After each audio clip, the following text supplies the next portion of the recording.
Hello there, people. I'm gonna wait for the start ads and all that to run and all the things. I'm doing okay. I'm a bit dizzy. Just a little. But, you know, still have a slight bit of migraine, but yeah. Basically, it's a kind of dizziness, like, if I walk straight and don't move too fast, I don't feel it, but if I turn around too quickly, I will definitely, yeah. But definitely feel that. It is a freaking beautiful train. But yeah. Yeah, I just, like, right before the stream, which is why I took a minute longer to start it. I literally wanted to sit down on my chair and I spun too quickly, so I was so dizzy. It's fine, but yeah, definitely felt that. Either way, let's continue with Professor Layton and the Pandora's box, or Professor Layton and the Diabolical box, depending on which region you're playing. Okay, so... Hold on. Yeah, okay. It said like 22 minutes in Layton's room, so that was a bit bugged, but it shows the military effects, so it's fine. Layton, Luke and Flora's brief respite is interrupted when the train suddenly screeches to a halt. But the professor soon devises a way to move the train that's obstructing the track. With the tracks clear again, Layton and the others reboard the train, and with that they speed off towards the next stop, the village of Dropstone. So basically what happens is his old friend and mentor, Professor Schrader, actually found the Diabolical box, or Pandora's box. And yeah, he opened it and he died, and we found a ticket for the Military Express in his pocket, so we trying to figure out what exactly happened and who stole the Diabolical box out of the professor's study. Oh, welcome to Dropstone. So basically this is a stop the train is now taking. So that's the story. The train looks pretty trashed, so we're stopping here for repairs. We've got at least 3 hours till we'll be ready to roll, so why don't you catch the local signs? Capital ideas besides to know what's information we might stumble upon in the village. So we're gonna go on sightseeing.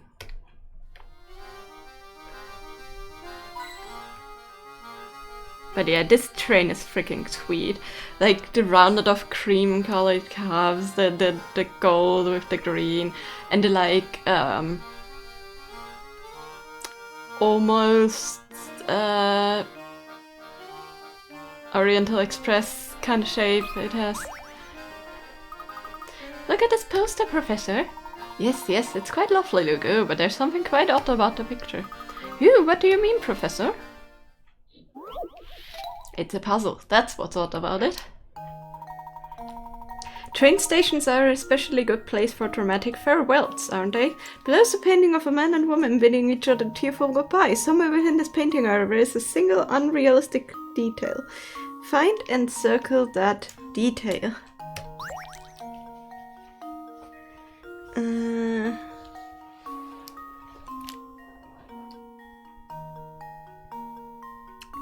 Lights here, we have lights and snow here. We have the moon. What the heck? I think it means the moon, that's weird. Let's see. No, okay, well, look at the description of the train, seems to me a more local Orient Express. Yeah, exactly. It's like, I mean, it's clearly English inspired, but, you know, it's a Japanese made game, so... A poem I don't really care for. What is unrealistic about this? This thing will make sense.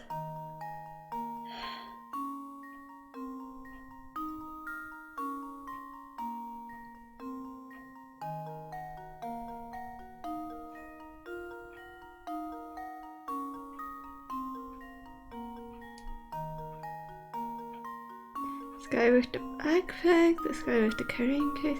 Maybe backpack, actually. Maybe the backpack wasn't a thing then. No, okay. Oh, backpack was a thing apparently. Well, I'm stumped. Okay. Let's try again. I'm losing my points here, but that's okay. So what could be off about this painting?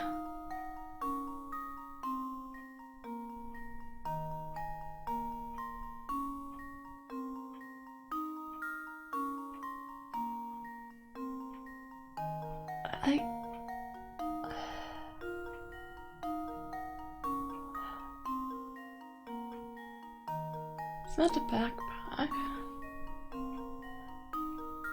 Maybe it's this? No. No, okay. Whatever that is, no. Maybe it's the lights?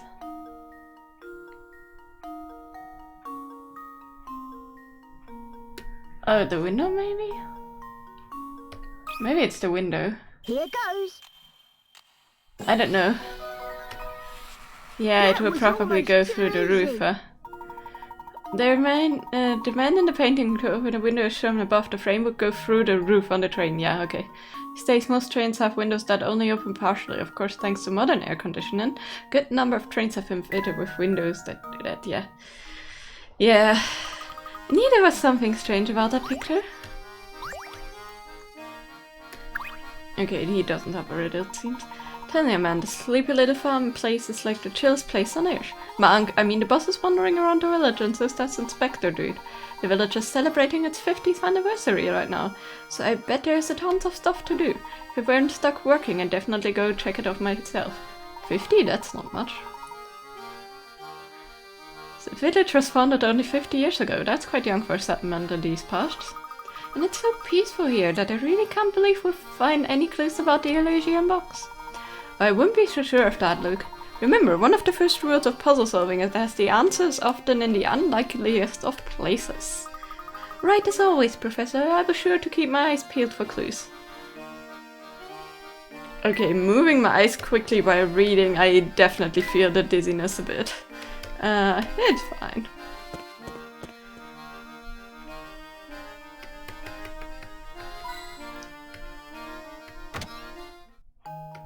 Pass it on, like the sorted show they're doing. Those who watch sorted tweets will know. 8 people are playing a communication game. In this game, one player has to get their message across to 7 other people. It takes 1 minute to pass along the message. Each time the message is spoken, it can only have one recipient. Using these rules was the shortest amount of time required for the message to pass all 7 other players. Okay, so...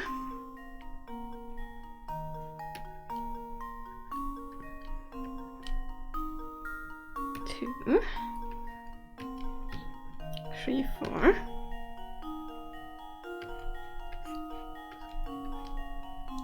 5, 6, 7, 8. So he can pass the message on to him. Or to them. They can pass the message on to them. Where they're passing the message to one person, the other person can also pass it to them. To another person again. And then he can pass it on again, and they can pass it on again, which means 3.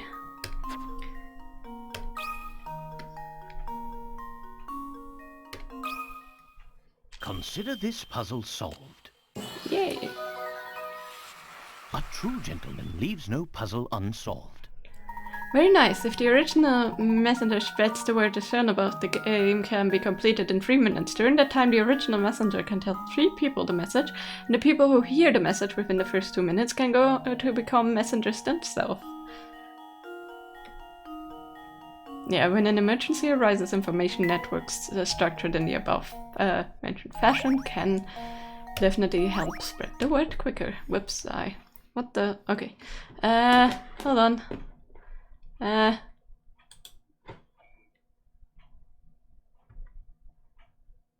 I didn't know I could see who's actually viewing the stream for on Streamlabs Spot. Well, not that I really mention names, because if people want to not write and stay anonymous, they absolutely can. But that's interesting. I didn't know that.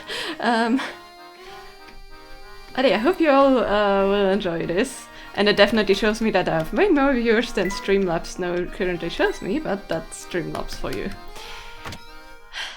Nope, didn't mean to go to the hut. I meant to. I think I found one already, so I think those two I found are all. Well, Mr. Layton, how are you enjoying your time here in Dropstone? It's delightful. Every once in a while it's nice to leave the city and enjoy the countryside. The air is so fresh and clean, it must be nice to live here all the time. I'm so jealous. And so you should be, young man. There's something about this place that makes you feel like a new man. And with the village celebrating its 50th anniversary today, our timing couldn't be better. Come to think of it, your Military Express turned 50 this year, didn't it? Quite a coincidence. Yes, indeed. Sheer coincidence, of course. Still, it could have been fun to have a double anniversary celebration here at the festival. Well, we already have a grand 50th anniversary celebration planned at an exclusive venue in London. Oh, is that so?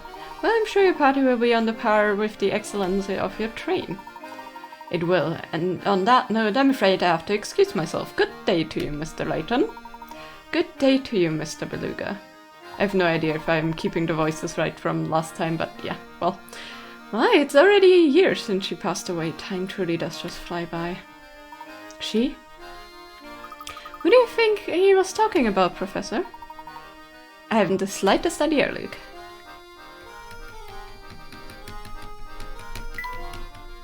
Okay, there's nothing there.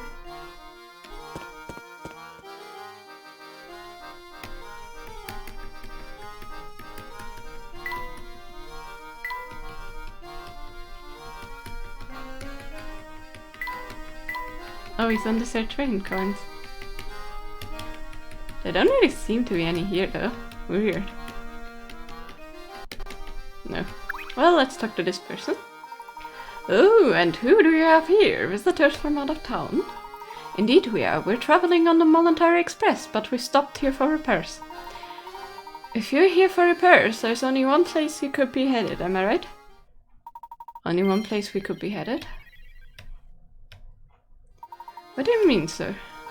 Oh, I was just thinking out loud. Yeah, just talking to myself. Forget about it.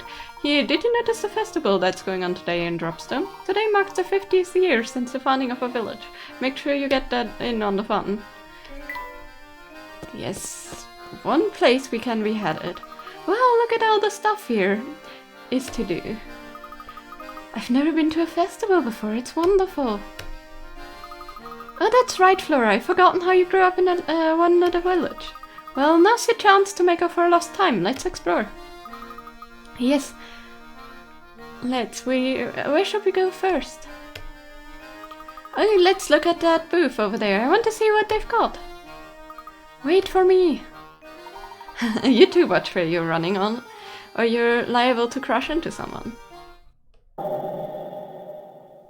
And we already know who that is.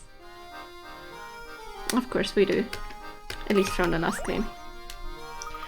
What are all these arrows for? Oh, it's a fairground game. Hey there, squirts. Try your hand at this game of mine?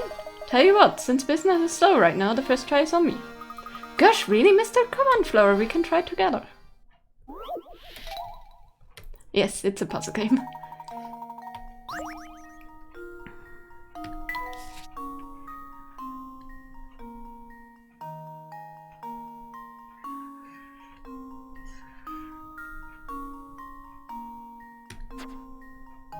Well, which arrow is connected, huh?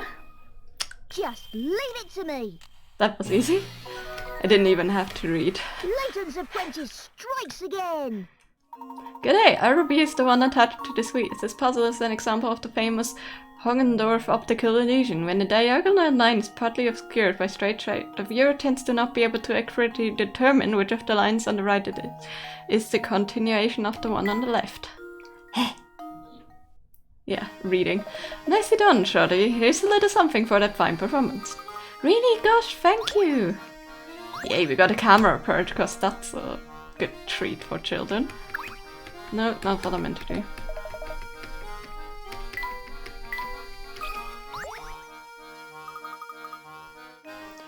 Look at all the fruits and veg on this card. Probably belongs to the person running that little stall. Oh, but it looks like none of the wheels is dented. That must make it difficult to move. Yeah, I bet it's a real pain.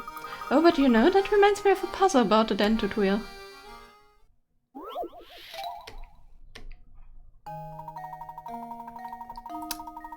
Dented. That is completely misshapen. The back of the train yard, there's an old rubber wheel lying on the ground, as shown below. While no longer functional, the wheel is interesting because when rolling on the flat surface, it actually traces a funny pattern if you look at it from the side.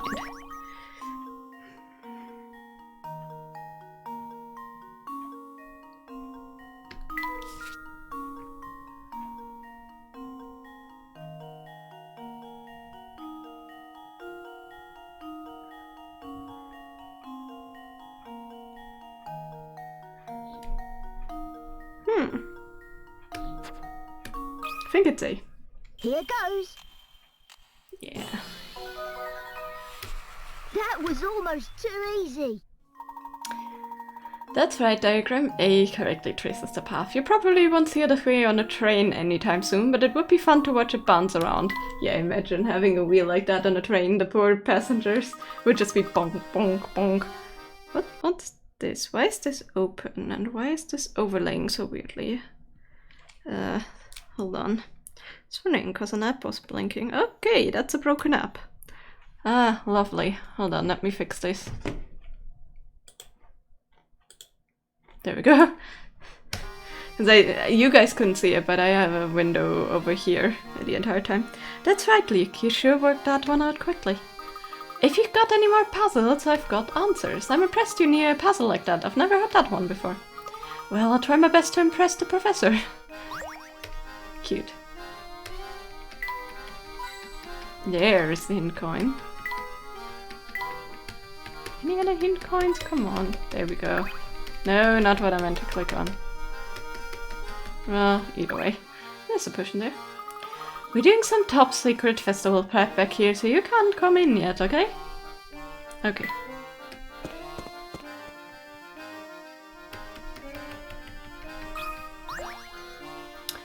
Look at this crazy looking tree, Professor. It's all warped.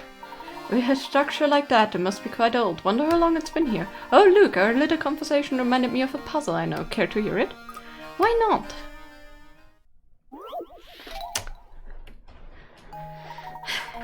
A country road you see here is decorated with a single straight row of trees, each set distant from its neighbor. Of the 5 trees labeled A to E, which 2 trees have the greatest distance between them?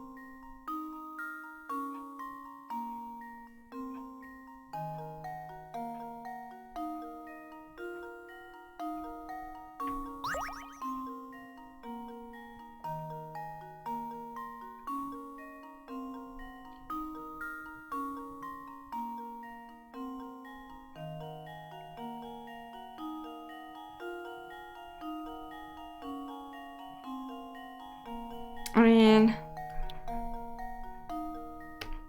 either I'm over or underthinking it, but yeah. I don't know how you. I guess you could understand between the trees. That's right. No matter how you look at these trees, A and E clearly have the greatest distance. Perhaps I should have prepared something a bit more challenging for you, Luke. Well, we save that for next time. For now, let's continue a walk about the village. Indeed. Just play a word something. Yeah. Oh no, that was quite simple. One of the fence posts might have one indeed. No, I didn't mean to click on the tree. Okay, let's talk to the woman here. Hey there, fellas. I'm in a real bind here. Help an old girl out, will ya? What seems to be the problem, madam? My sweet little bolt fell down a hole in the ground. I want to help the poor thing, but I just can't reach her. Do you have any ideas? I believe there's something we can try.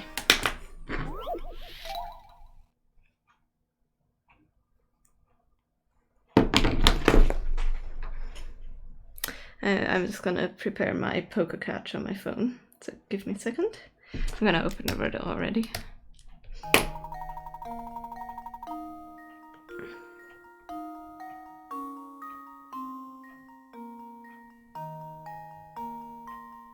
There we go. Oh no, Laurette's poor little bird has fallen down a long winding hole in the ground. In front of the bird are 3 paths labeled A, B, and C. Which tunnel should the bird take in order to make it back above the ground? So...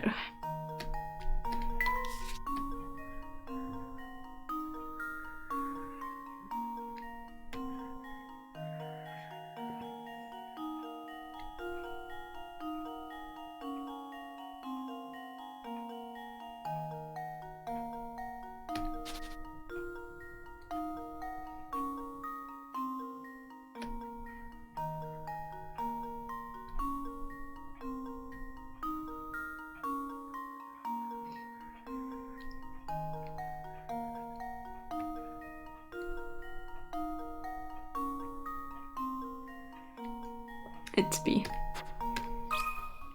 There we go. To test my theory. Yeah, that's what I found. Ha! Wonderful. Very nice. The bird can safely escape her underground confinements by following tunnel B. Any other tunnel will lead her deeper underground or into the mouth of a very hungry snake. Nice catch. There, my little birdie. I was worried she'd be stuck down here forever. I wish I had some way of thanking you properly. Oh, I know. Here, you can have this tea set. These lovely herbs. Take them. I insist. And we got a new minigame, which we're not gonna play because it's tedious and annoying.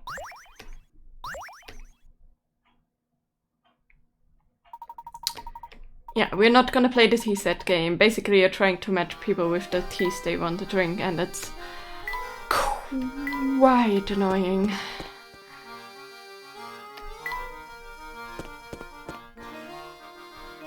Look at all the stones! Now this is what I call a festival. Ooh, I just loved all the hustle and bustle. It's so wonderful. Shall we take in some more of the plaza sign then? Definitely. Let's sightsee on the festival.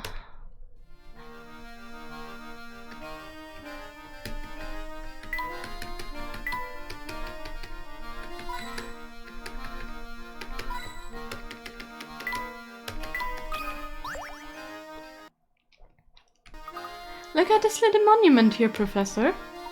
It appears to be commemorating something. Let's see what's written on it.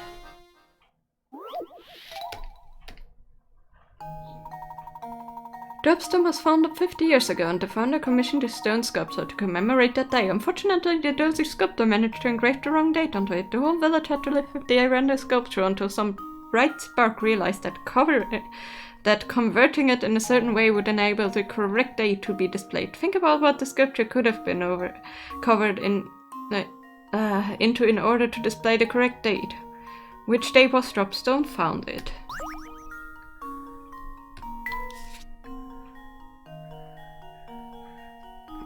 The 8th, there's an 8. This gets a 3 and this is a 1. So 13-8.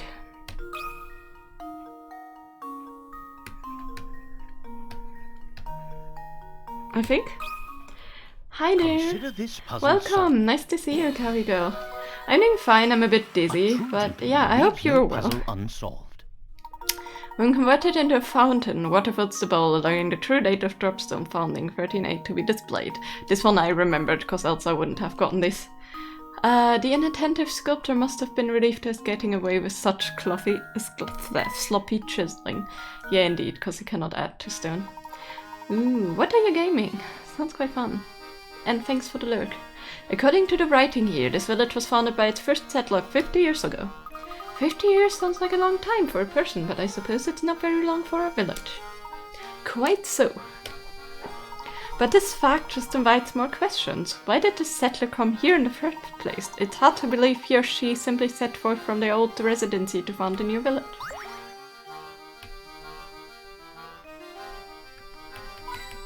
And there's the last 10 coins. So, hello. Parting with once a dear to your heart is even more painful than the tightest wig. When she was a child, I used to read to her until she fell asleep. She looked just like an angel. Nothing cuts so deep as separation's knife. Crippled? Cripes, I don't know about that. Never really given it much thought. Oh, fret not. I wasn't expecting one as young as yourself to fully understand my malaise. Don't mind me. I just excuse myself now. Do you think he just got dumped? Actually, he seemed sad in a different way, didn't he? Best not to pry too deeply into the private affairs of others, Luke. It's not too becoming of a gentleman. You're right, Professor. Yes, indeed. If somebody wants to tell you something, let them. And somebody doesn't want to talk, let them. Don't pry it out of them. It's not everyone's business to ask about private matters. Hey fellows, pleasure to meet you. My name is Albert and I'm beautiful Dropstone's #1 fan. Ed, you've been running around Dropstone asking questions, but you haven't talked to me yet. If you solve this puzzle, then I, the king of Dropstone trivia, will answer your questions. Okay.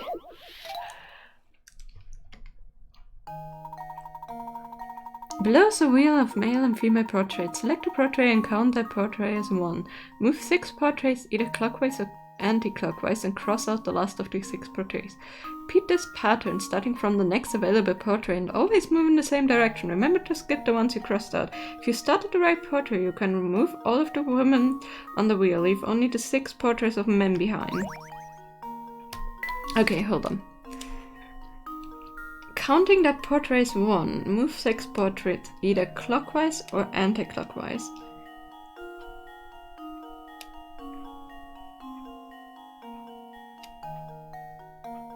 Okay. So 1, 2, 3, 4, 5, 6. 1, 2, 3, 4, 5, 6. That wouldn't work.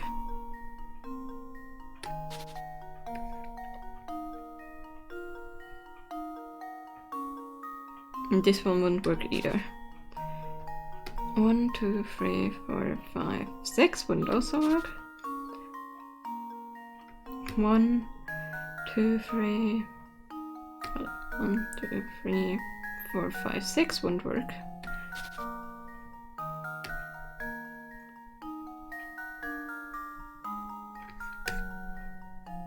One, 2, 3, 6.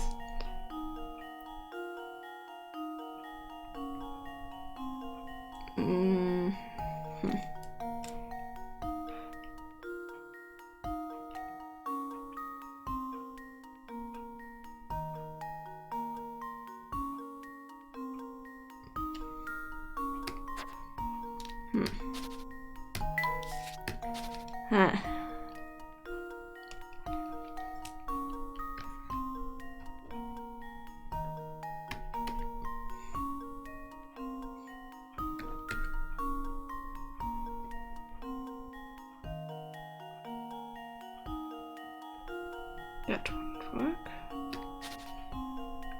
Must be something that ends here. So it goes through all of them and then through them. So maybe this guy. 6. 1, 2, 3, 4, 5, 6. 1, 2, 3, 4, 5, 6. 1, 2, 3, 4, 5. Hold on. 1, 2, 3, 4, 5, 6.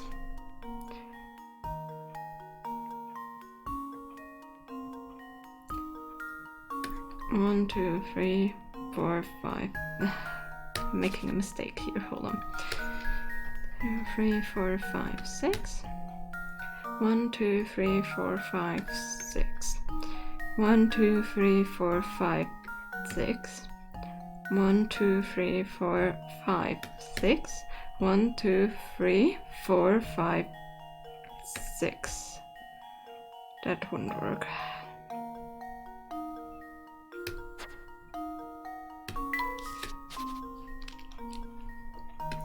So it's not this guy. 1, 2, 3, 4, 5, 6. 1, 2, 3, 4, 5, 6. 2, 3, 4, 5, 6. That wouldn't work either. Maybe it's counterclockwise. Maybe it's actually this one. 3, 4, 5, 6. 1, 2, 3, 4, 5, 6. 1, 2, 3, 4, 5, 6. 1, 2, 3, 4, 5, 6. 1, 3, 4, 5, 6. 1, 2, 3, 4, 5, 6. Yeah, it's this guy and it's counterclockwise. Okay, well, Consider this puzzle that took a bit solved. of trial and error, but I knew the 3 ones need to be crossed out in a row. Leaves no puzzle unsolved. Very nice. If you're beginning to count from this man and proceed anti-clockwise around the wheel, you eventually remove all the female portraits. Anti or counterclockwise? Well, I guess it doesn't matter either way, but yeah. Expertly solved. Oh, it gave me chills, really did. Okay, ask away. If you got any question about the village or its history, I'm your man. It's slightly off topic, but do you know anything about the relic known as the Elysian box? You may have heard people referring to it as Pandora's box as well. It's hard to believe, but you've gone beyond my area of expertise. I've never heard of one thing. What I can tell you is that old people in this village jump at the very mention of the supernatural. From what I gather, it seems they have some connection to the village in the days of its founding. Unfortunately, that's all the info I can really give you on that subject. Sorry to let you down. Both are acceptable. Okay, that's good. Well, we asked. We tried. If I'm not mistaken, this building must be the village hall. Yep, but it looks like it's closed for the day. Well, they probably wanted to give everyone a chance to enjoy today's festivities. Look, this reminds me of a puzzle set in front of a village hall like this one. Care to give it a go? You know I do, Professor. And my character is doing some weird shit because of the lighting. No. 3 people at odds with one another are running for mayor in the upcoming town election. They are all locals of the town, which has a voter population of 40. In order to win, a candidate must get more votes than any other candidate. If each of the 40 voters cast a single vote, and every vote is recognized, what's the fewest number of votes a candidate needs to secure victory?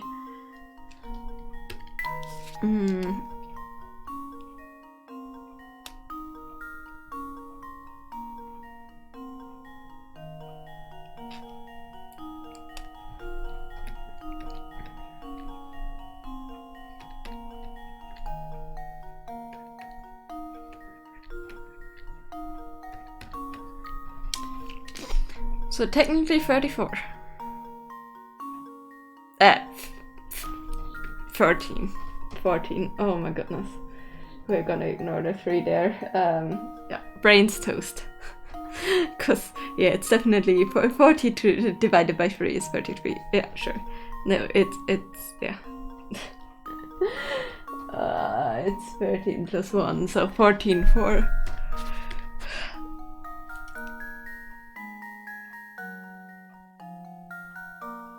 Oh, then the others can still.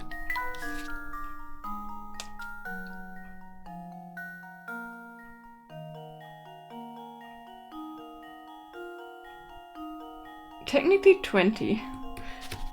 Technically 20, because else the others can still win. Because 14 will not work.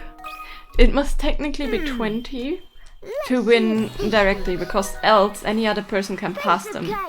There we go. That's right, the winner needs at least 20. Since each of the candidates dislikes the other 2, they will probably all vote for themselves. 40 votes minus those 3 votes leave 37. The winner will need over half the votes, or 19.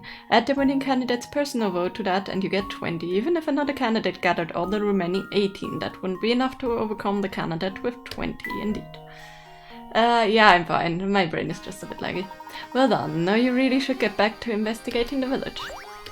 I you know, dizziness a bit, but nothing more, nothing less. I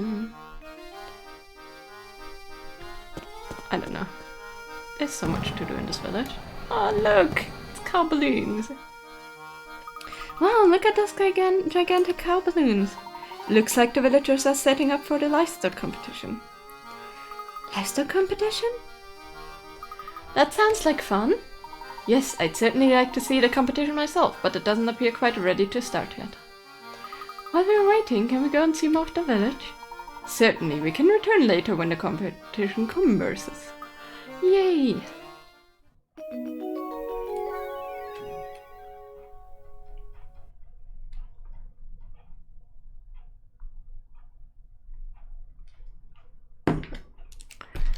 Let's look more around the village, but first...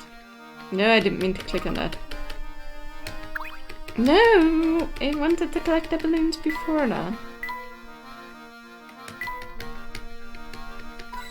There we go, 1 hint point there, there's the cows there. Not what I meant. There we go. Just the hint coins. Okay, let's go to the other side of the thing then.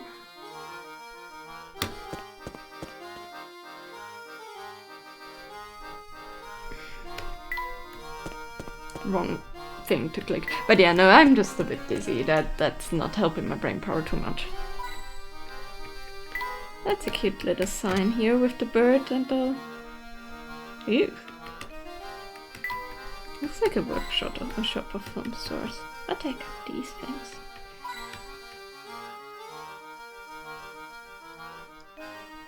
Ah, whatever. There's a cat here, I bet that's already... Cat sculpture certainly is expensive. Yep, he's cute one. Oh, if you like cats, Professor, got just a puzzle for you. One of the 3 colored pictures A, B, or C is the same picture as the black and white one displayed on the far left. The only difference is that the picture on the far left had its contents flipped left to right and its colors inverted and changed to black and white. So this is basically the same as the flowers. So...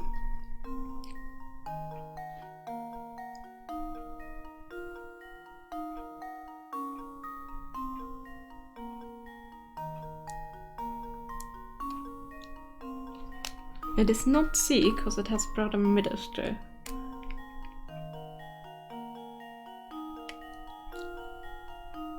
So what's the difference between these two?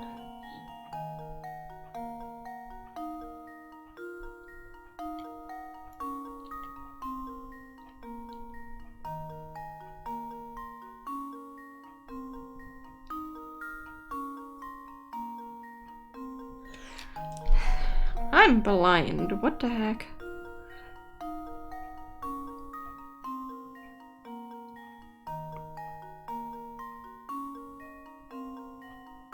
Oh. Oh, I see it now. Okay. It's B. Yeah, no, the eyelash here is longer than this one, so it's B. I was trying to figure out my theory. Differences there, but yeah, blind. You're not blind. Leaves no puzzle unsolved. Well spotted. This is the picture you were looking for. The cat's eyebrows and A and the pattern of the lines in the background and C are different. Don't worry about caps lock. Happens to the best of us. Happens to me all the time. You always make it look so easy. Hello there, lady. Greetings. I don't think I've seen you around these parts before. May I ask your name? Of course, my name is Herschel Layton, Professor of Archaeology at the Ressenheller University. Charmed, sir. Welcome to Dropstone, Professor Layton. My name is Dorothea, and I'm a maid in the service of Anderson family. Tell me, what brings you to our humble village? My companions and I are after the artifact known as the Elysian Box. Have you heard of that name before? You're not blind, the medical nearly declared you so. Me so. Yeah, no, you aren't blind. You just, you know. I can't say that I have. But the master's quite knowledgeable about curiosities to just that. The master, madam? Oh yes, excuse my thoughtlessness. I keep forgetting you're near here. You see, I ventured there, it's not a single... I'd venture there's not a single resident of all of our village who doesn't know Mr. Anderson. I see. Well, if it's possible, we'd be very grateful for an audience with Mr. Anderson. Normally, I'd said he'd be glad to receive you, but lately he's been preoccupied with his daughter. Just about cleared with you, I'd say, to be allowed to drive a truck, which is really nice. I don't mean to pry, but has there been some issue between Mr. Anderson and his daughter? Well, yes, just between you, me, and the wall. His daughter has been secretly planning a trip alone. Secretly planning a trip alone? I hope she's not planning to run away. What's worse is that the master has started to suspect something is going on behind his back, but after much discussion, we servants have decided to give her a warm send-off. So you're in support of allowing this girl to go off on her own? Why is that? Because the purpose of the trip is to fulfill the wishes of the young lady mistress' late grandmother. I see. May I inquire as to what those wishes might have been? Well, I'm myself had only heard scraps of the story from other people, so I can't say much, but whatever the request, it's one that the young mistress seems to feel is extremely important. Oh, look at that! Here I'm gossiping away when there's supper to prepare. Please excuse me, Professor Layton, I need to get back to work. Oh, wait a second! Rats, she's gone! Just me, Professor, or does the sound that Mr. Anderson's daughter is planning to leave home? If she is, doesn't it seem strange to you that the family of servants are cheering for her? Yes, very, and to think about the consequences should Mr. Anderson find out what's been going on. The servants must have a truly solid reason if they've resolved to keep their secret like this. What could it possibly be? I'm getting the feeling Dropstone isn't as ordinary as it looks. You're not the only one, Luke. But enough speculation, let's go and explore more of the village. Okay, Professor. First, let's try and find the last hint coin, but I guess we're not gonna find it. Well, either way. We found a riddle, so that's good.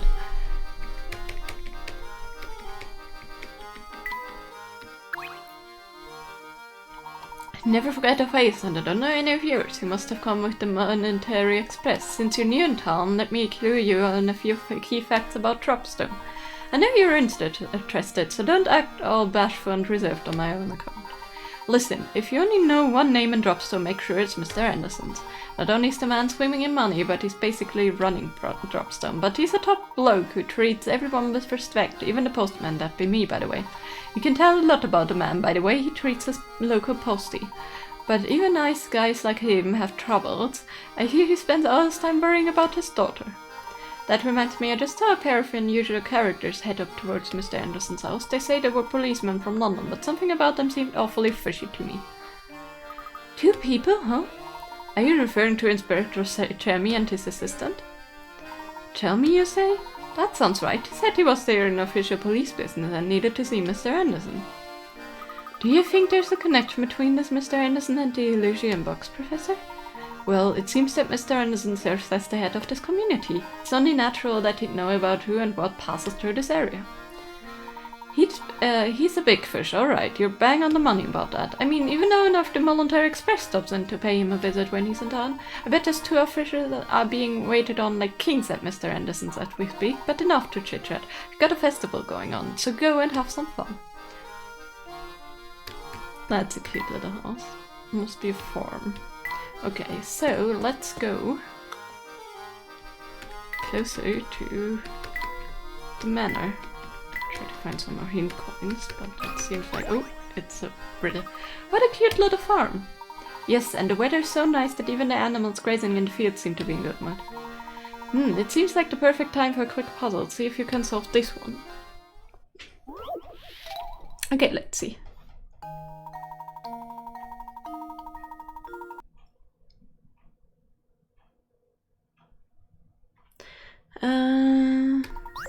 You have 4 horses, all of which travel at different speeds, and traveling from point A to point B, these horses take 1, 2, 4, and 6 hours respectively. One day you decide to move all your horses from point A to point B, however, you can only move a maximum of 2 at a time.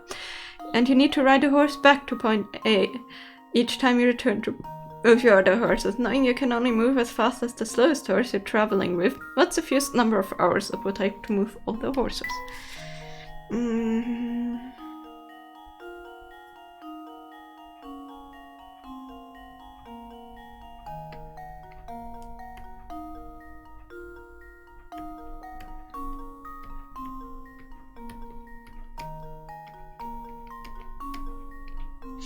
6 hours to travel with this one, 1 hour to get back on the fastest one, 4 hours to travel with this one, 1 to get back, and 2 hours and to travel with this one and the other one. Which means 10, 11, 12, 13, 14. If I'm right. I think I am. I don't know. We shall see. Just leave it to me. No? Whoops. That wasn't right. Think hard about what the puzzle is asking you to do. What? Okay, hold on. Try again. You guys can of course riddle with me all the time. Let me hydrate a little bit more. Okay, so you have 4 horses, all of which travel at different speeds, and traveling point A to point B. These horses take 1, 2, 4, and 6 hours respectively. One day you decide to move all your horses from point A to B. However, you can only move a maximum of 2 horses at a time. And you need to ride a horse back to point A each time you return to move your other horses. Knowing you can only move as fast as the slowest horse you're traveling with, what's the fewest number of hours it would take to move all the horses? Oh my goodness! I just realized something. When you take the 6-hour horse, we can also take the 4-hour horse. But then we need 4 hours back. Huh. Hold on, is there another combination?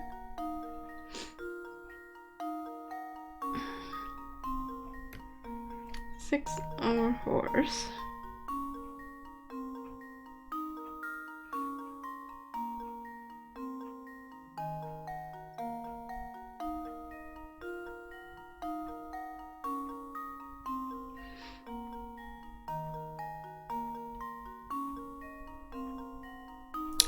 Am I thinking wrong? Like, what's the fewest numbers of hours? Take the 6-hour one. Technically. And you take the 4-hour one, then you have 10 hours back. But then you need the 4 back, so that would be too expensive.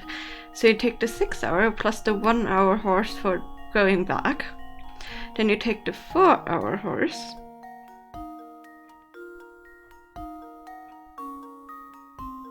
With the 1-hour horse. And then you take the 2-hour horse. Or not. Isn't 14 right? What is my error in thinking?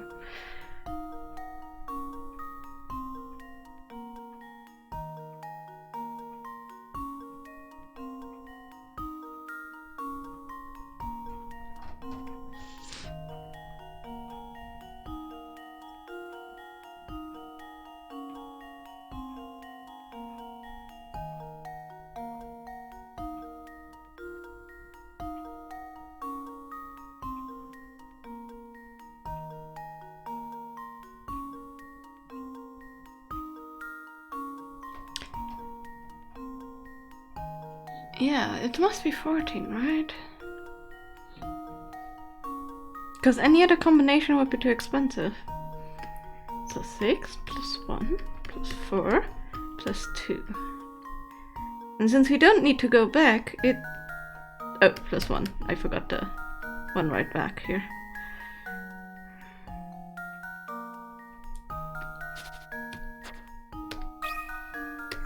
I don't know, 14 seems... Did I miswrite last time? Did it not recognize it as something? No. Think hard about what the puzzle is asking you to do. I don't know what it wants from me. Like that's the shortest amount. You take the 1-hour horse back, because if you take any other horse where the other one is riding.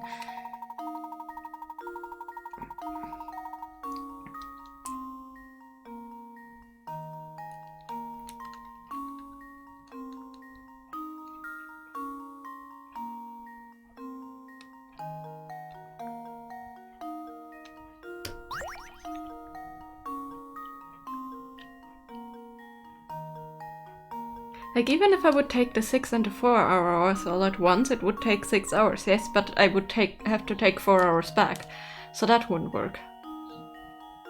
Which is why I obviously always take the 1-hour horse to move back.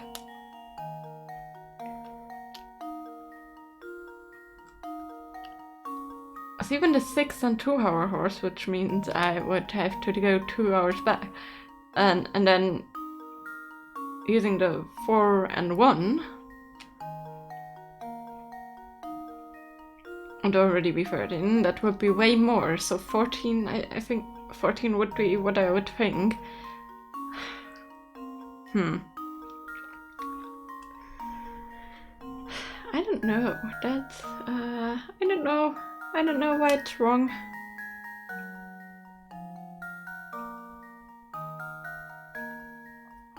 Oh, hold on.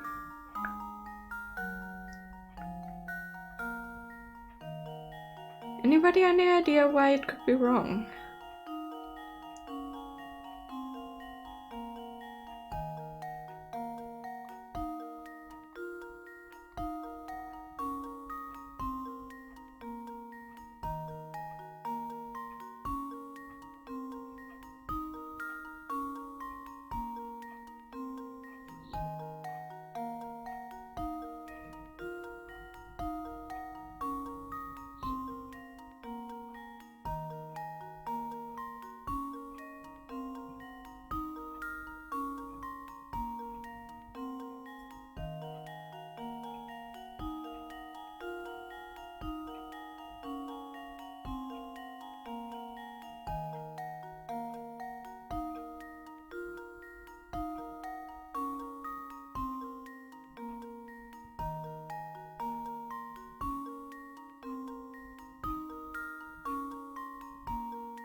Okay, I have an idea. I moved the 6-hour horse first, but then... How about we move...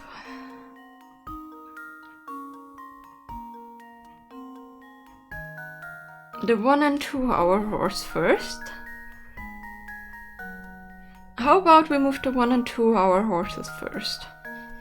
Then we would take 2 hours. Then we take our 1 hour horse back. Then we move the 6 and 4 hour horses, which would be 6 hours. And then we take the 2 hour horse back and use the 2 hour and 1 hour horse to get it back. That would be 13. Ooh, nice catch. So, you know, we take this, we take the 6, we take the 1 and 2, hold on, I start up here. 1 and 2 hour horse over for 2. Hold on. No, let's do, for 2 hours we take the 1 plus 2 hour horse over. We go back with the 1 hour horse. Leave the 1 hour horse here. Then we take the 6 plus 4 hour horse, 4 hour horses for 6 hours over. Now we have 6, 4, and 2 over here.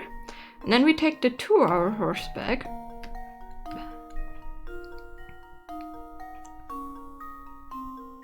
To get the 1 hour horse, which will also take 2 hours.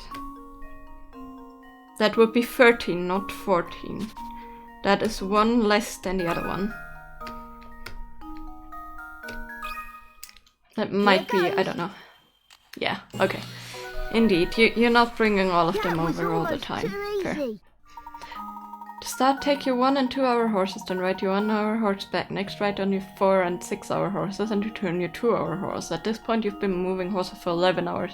3 in the first execution and 8 in the next. Now you should be back at point A with your 1 and 2 hours, ride them both back. Yeah, okay, fair. Yeah, that took me a bit. I don't know, I started off with the slowest one first. Like, I didn't read what. Of course, look, animals enjoy nature's glory as much as you and I do, if no more so.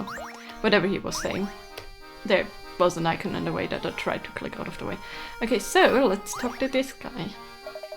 Hey there, I'm a VOD traveler, but I'm stuck here until I can score a ticket on the Military Express. Was hoping for a freebie, so I taught Mr. Beluga one of my puzzles to break the ice. Unfortunately for me, he got all hot on the collar when he couldn't solve it. Maybe you have better luck with it.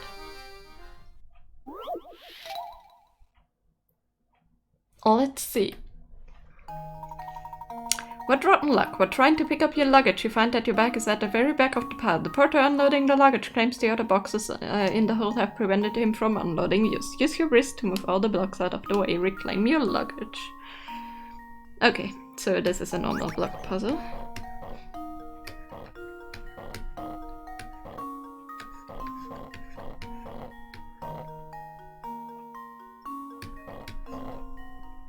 Oh, that won't do anything.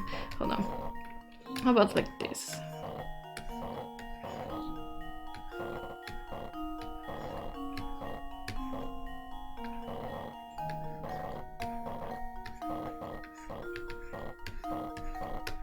There we go.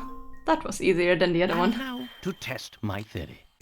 I love how he's always like having to say us that's correct, even though we know it's correct because we brought it.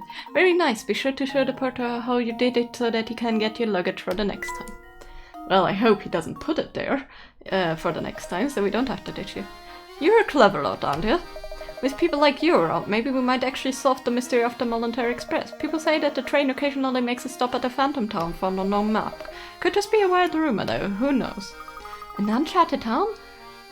Wow, I wonder if that's true.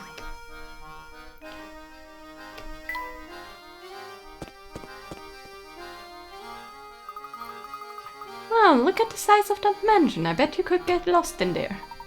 It's so impressive, I say the least, to say the least. I'm sure that massive manor belongs to Mr. Anderson. So that's where Inspector Chelmy and his assistant went, right? I'd like to see this place for myself. Can we go and take a look? No, for now I think our best course of action is to gather what information we can in the village. Besides, I imagine the Andersons already have their hands full with their current guests. You feel like you have used all of your brain juice for today. Fair. Either way, considering we're not going to the mansion, we can still get hint coins.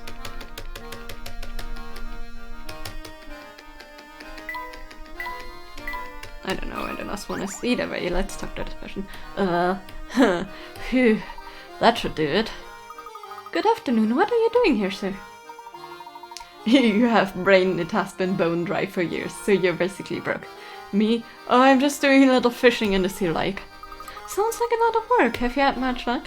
Actually, that's a good question. Now that I think about it, how many have I managed to catch today? You run on instincts might be the reason why you can't recall stuff. Yeah. Ah, yes.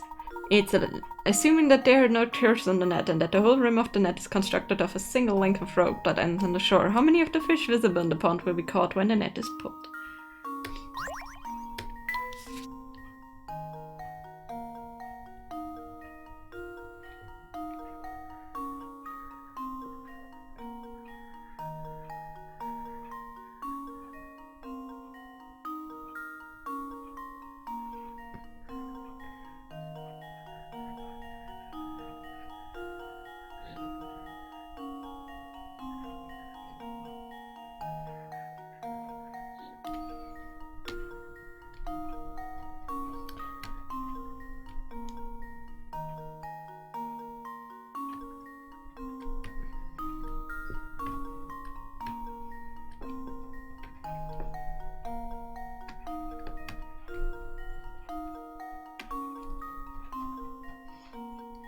Okay, 1, 2, 3, 4, 5, 6, 6, right? Hold on.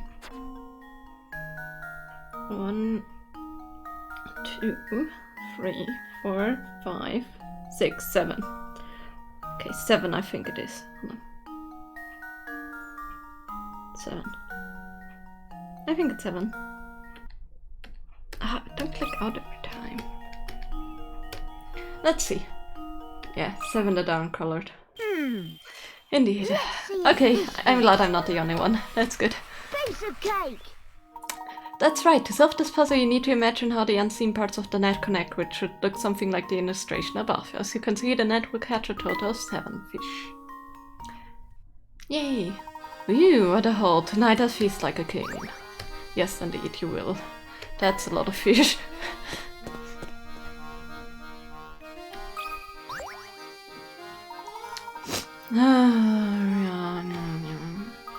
Professor, I think this capper fell asleep standing up. I do hope it was just your brain restarting. Might be able to think about this again in a few minutes. We shall see. Judging by his uniform, he must be a security guard. I certainly don't approve of sleeping on the job.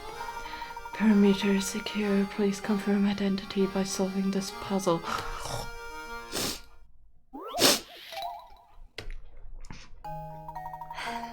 Three loops of rope are tangled together with a single red rope that has been tied in a very loose knot. Can you work out how many of the small loops of rope will get caught in the knot when the red rope is pulled tight from both ends? Remember, even if a loop passes through the knot part of the red rope, it might fall away when the red rope is tightened. Okay, so...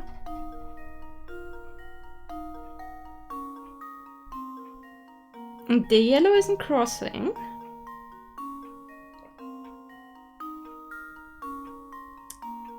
And the blue isn't crossing. The green is technically crossing, but it is on one end.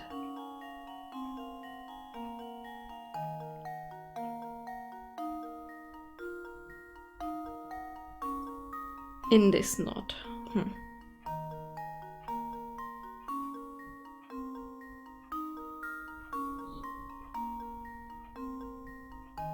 Yellow will fall. Blue will fall. Technically green will also fall, right? So none. I don't think it's any. That was a weird error. Thanks for the stretch. My theory. Yeah, exactly, because none is in the loop. All of them can Wonderful. slip off the side. Hold on, let me do the stretch.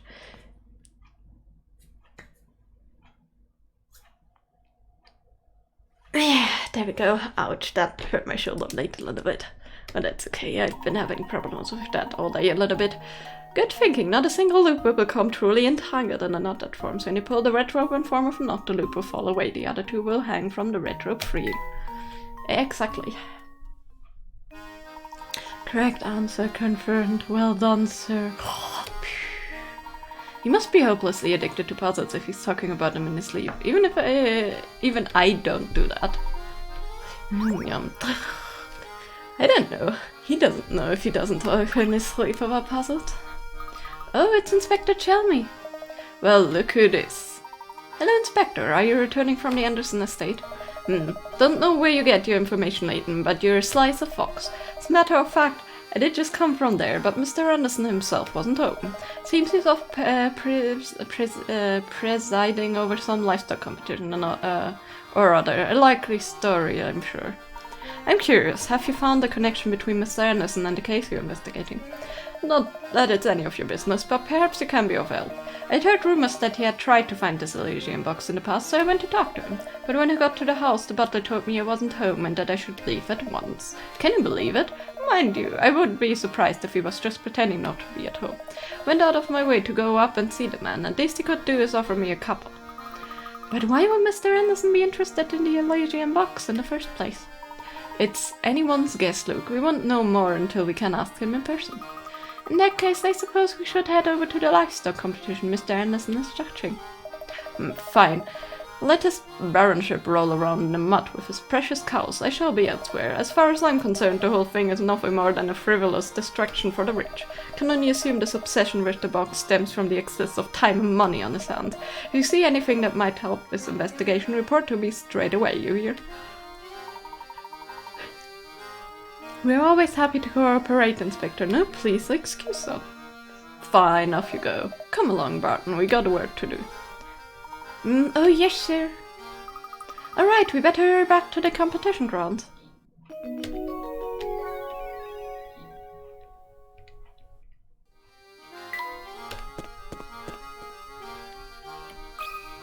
Ends of some riddles, anyway. Boy, oh boy, I'm a tight spot. I wanted to make a clean cut in the sport, but I butted it right up. It's pretty much useless as it is. Can you think of a way to turn this piece into a solid square? Let's try. Here we have an oddly shaped board. Since the sport is rather unwieldy as you decided to cut it into two pieces and rejoin these pieces to form a square. Assuming that you aren't allowed to flip either of the pieces over once the board is cut. Where should you make the cut in order to make a square? Well, there.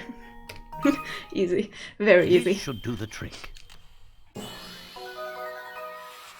And there we have it. Excellent. Easier than it looks, isn't it?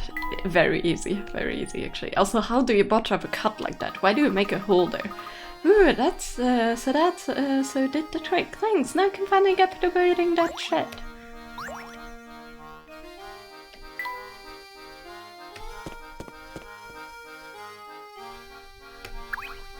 Here isn't anything new. Whoops. No, I clicked out. Okay. Livestock competition. My goodness, look at this place. Phew, we made it back in time to catch the competition. If we've been informed correctly, Mr. Anderson is adjusting the entries, so you should be somewhere around here, right? Indeed, I wonder which of the gentlemen walking around here is our man. Ooh, it looks like the two men over there are getting pretty hot under the collar about something. I wonder what the matter is. Let me just quickly...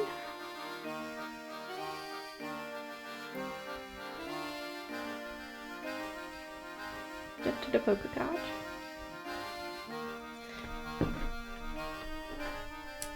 Okay, so the two men, huh? Just look at that,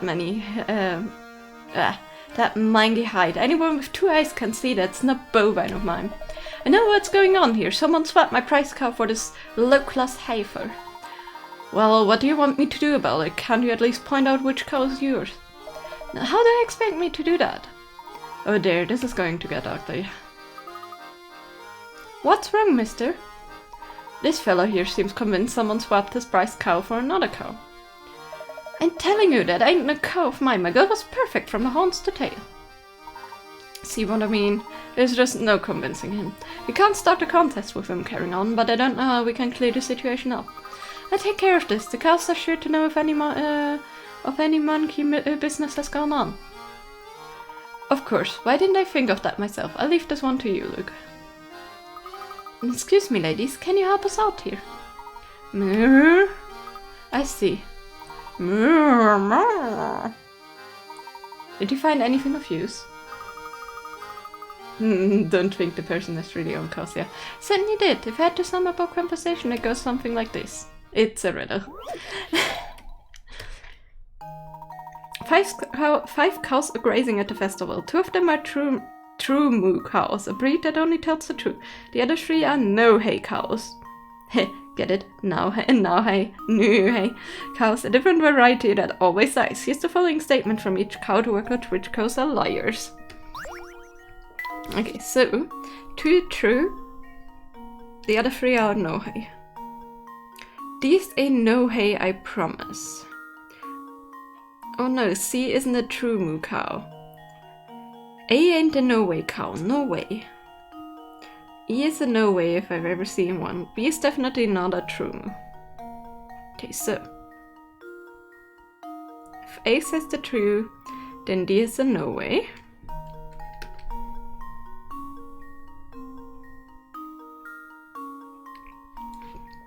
C isn't a true moo. If B says the true, C isn't a true moo, so C is a no way. It says the true. If he's a no way, A ain't a no way cow, no way.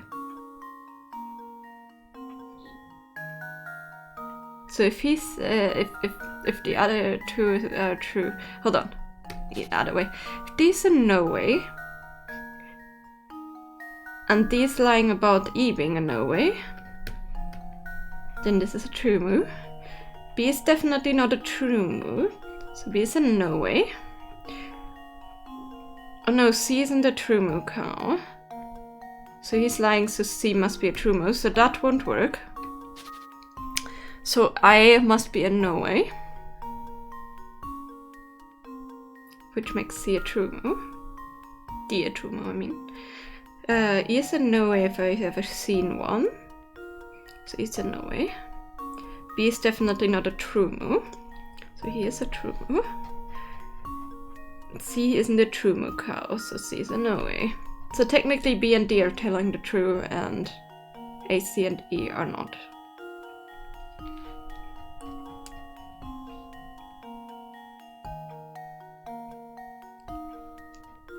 If I'm getting it right, so these 3 are liars. If I get it right. Leave it to me. Yeah, I got it right. Also very symmetrical. Nice for the brain. I mean the image. Again.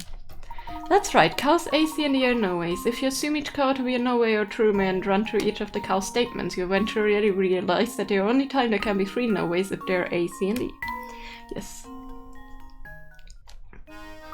Looks like these 2 ladies swapped places while waiting for the competition to start. Things should be all sorted now though.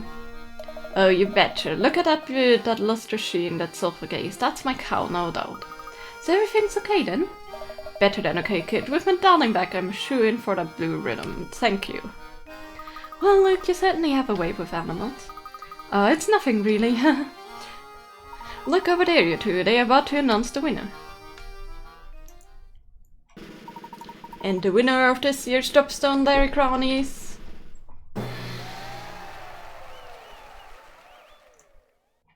Oscar show-stopping bovine beauty Moo Tilda.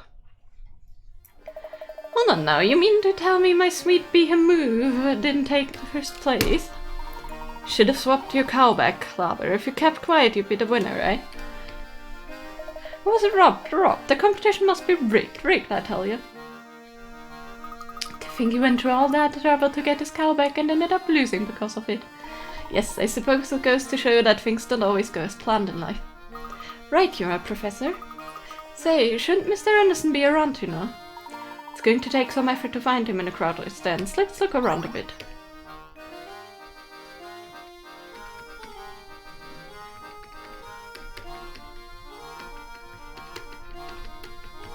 No, we can't click on this. Okay, we can still not get any hint coins out of this. Well, let's talk to this guy, because he's the only one we can talk to. You ever heard the old saying, the clothes maketh the man? Well, from the looks of your duds, I say you've got your act together, so try this puzzle on for size. How about manners make it man? And whoever gets that reference gets it. It's a good one. It's a very good one. A, B, and C each started off with shirts and trousers of the same color. A wore red, B wore blue, and C wore white. They were then blindfolded and swapped items of clothing. After they looked their blindfolds off, here's what they said. A, no one's shirt and trousers match. Looks like C's the only one of us who didn't keep any of his original clothes. And then I like these red trousers. Touch of people to change their clothing and assemble their current outfit. Okay, so no one shirt and trousers match. Don't know if I like these red trousers. Okay, hold on. So here's red trousers.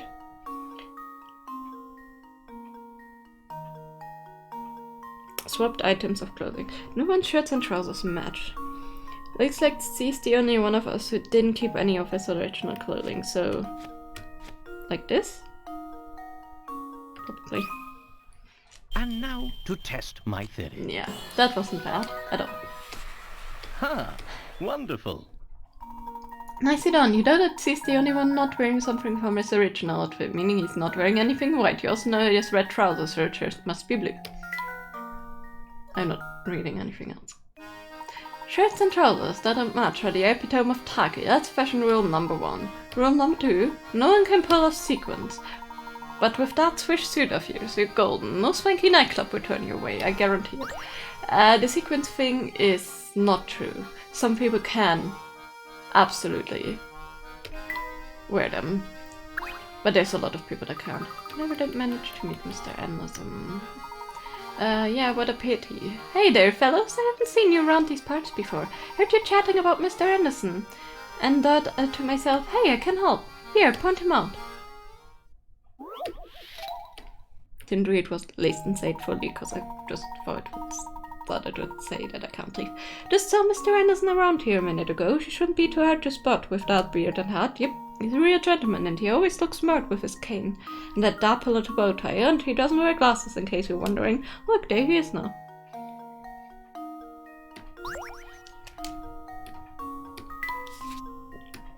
Not him. Not him.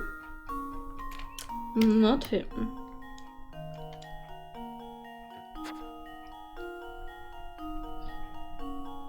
Not him, because he doesn't have a cane.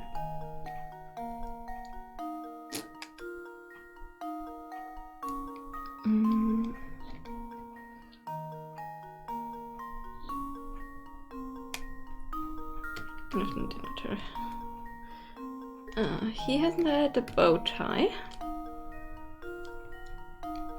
I'm not emoting. He doesn't have a bow tie. He's not a leader. Cane and a dapper little bow tie.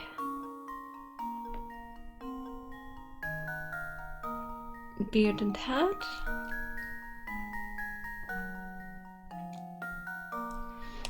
Shouldn't be too hard to spot. The beard and hat. Always looks smart with his cane and that dapper bow tie. And no glasses, so... cane, bow tie. Hat, beard. Cane, bow tie, hat, beard. Technically he wears the hat, it just flown away. So I think it's this guy, just that the hat flew away. Consider this puzzle solved. Yeah, that's what I thought. I don't know why the others would fall, but I guess it's a bit of pixelation. Good days, it looks like the wind tried to carry off Mr. Anderson's hat. Good day, sir. I'm searching for one Mr. Anderson. Might be him. The one and only, my friend, and with whom do I have the pleasure of speaking? The name is Sir Layton. My friend and I have come to this fine place in search for the Elysium box. I thought a man of influence such as yourself might be able to offer us some direction. The Elysium box, you say? Why would you want to go chasing after a thing like that? I take it you're familiar with it? Familiar? No. I've heard the rumors, of course, and I know it's referred to as Pandora's box. I also believe my dear mother once searched for the very box of which you speak. Interesting. Please elaborate. Oh, well, my birth mother died when I was very young. The mother I speak of is actually my mother-in-law, Sophia. She founded this village way back when. The kindest soul I've ever met, sharp too. I married into her family, but she treated me like her own flesh and blood. Since I never knew my own mother, I suppose it would be fair to call Sophia my real mother. Even after my wife passed away, Sophia continued to treat me as one of her own. Sophia looked high and low for that box, but she never could find what she was looking for.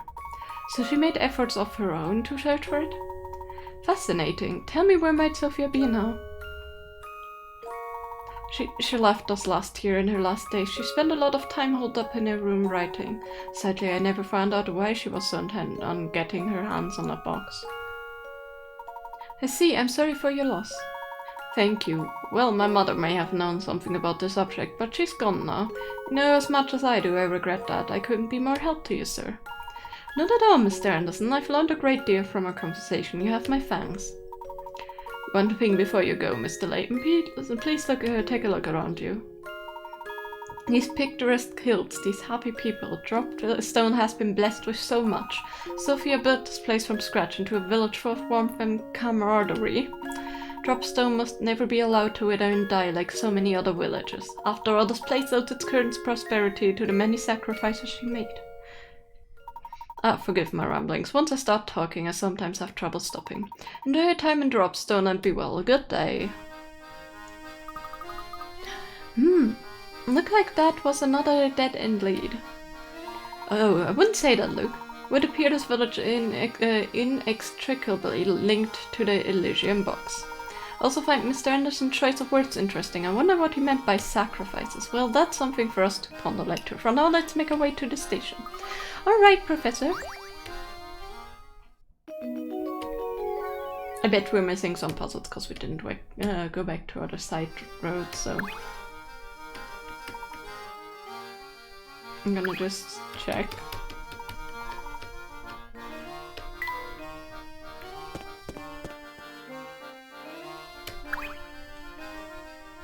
Oh dear, the train should get you to depart any minute now, and she's still not here. Everyone's effort will have been in vain if she misses a train out town. Oh my, maybe women just need more time to get ready for things like this. Well, why does she make me worried? Excuse me, but are you waiting for someone?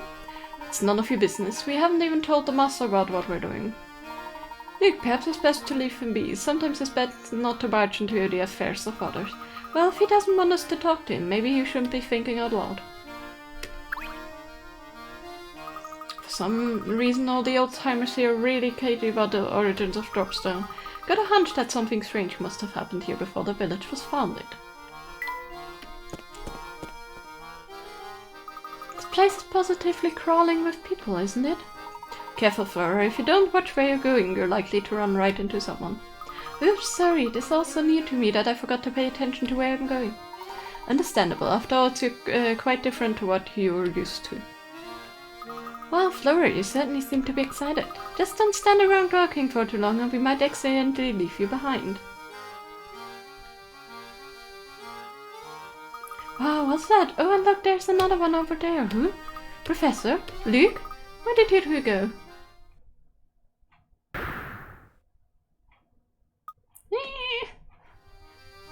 Oh no, Professor, Flora's gone. Oh dear, we must have become separated in the crowd back there. Let's retrace our steps. It's going to be awfully hard to find her with all these people about. Now, we could have gone off to.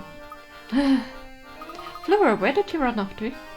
Sorry, there were so many people that I must have lost you. Turned to look at something and before I knew it, you two were gone. Well, I'm relieved you found your way back to us. With so many people around, who knows how long it could have taken us to find you. I'll be more careful from now on, I promise. Although, you know, I heard a few interesting things while I was wandering around over there. Oh, what did you hear? That man named Romy was asking around after the Elysian box. We can track him down, maybe he can tell us something we don't know. Heard from other person that he's been wandering around near the station. That's interesting news. Let's head to the station and see if we can find this Romy. Good on you, Flora. That's some top-notch intelligence you gathered out there. Oh, it was nothing. Let's find Romy. Not after I read it though. Eeny, meeny, miny, moo, just I can't decide. Oh, hi there, do you need something or something? We're currently in search of the item known as the Elysian Box. Does that name ring any bells? Elysian Box? No, never heard of it. But I know a great puzzle about the box. Check it out. Okay. Let's check out the puzzle. We have a box as shown below. Using the white cubes as standard units, the box is 2 cubes wide by 3 cubes long by 2 cubes tall. 2 white cubes are permanently attached to the floor of the box. 3 of the 4 shapes A to D shown below can be placed together in a box to fill the box up to the top with no gaps. Find a shape that doesn't fit into the box. Okay.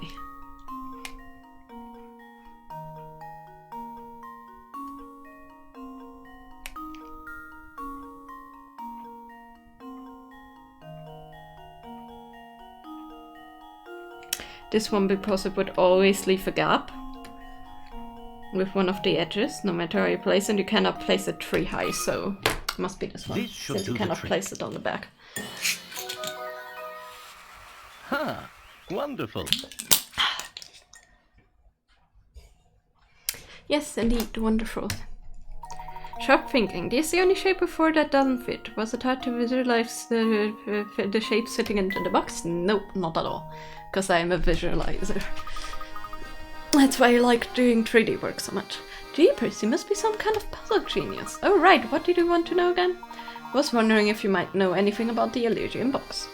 Let's see. Nope, I haven't got any clue. If I were you, I'd try asking someone else. I see.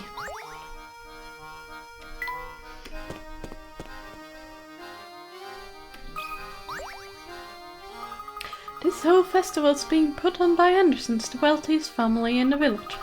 As you're new here, let me fill you in on that family. The Andersons lived in the mansion at the north end of town. Makes you turn green with envy, eh? Anyway, Mr. Anderson has a young daughter who's grown up to become quite a beautiful young lady. Her name is Katya, and she's the most unusual combination of both beautiful and sweet. Plus, I hear she's very respectful towards her father, unlike most youngsters. The only thing kids these days love more than talking back to their parents are those baggy jeans. Oh, sorry, I do believe I've got off a bit of a rant. Need something from me? Actually, yes. Tell me, madam, have you ever heard of a rare antique known as the Elysian Box? That name's new to me. I can't help you at all, so will you leave me alone now? Oh, but you know, it did just remind me of a gem of a puzzle now that concerns a box. Wow, they know a lot of box puzzles. 2 boxes shown below are actually the same box shown from 2 different angles. Using the visible faces as a guide, reassemble a pattern. Okay, so...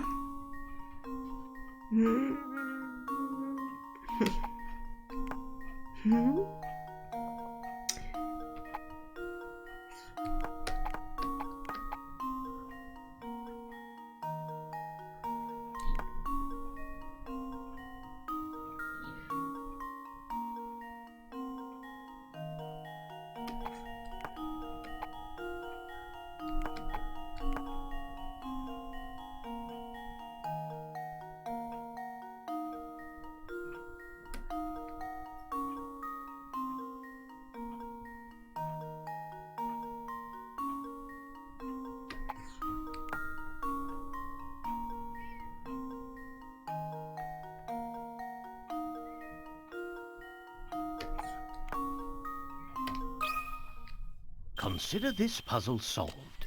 Yeah, there we go. Visualization at its peak, as I said. Wonderful. Good job. Was it hard to convert the 3D shape of the box into a flat 2D image in your head? Nope, because that's literally what I'm doing for work.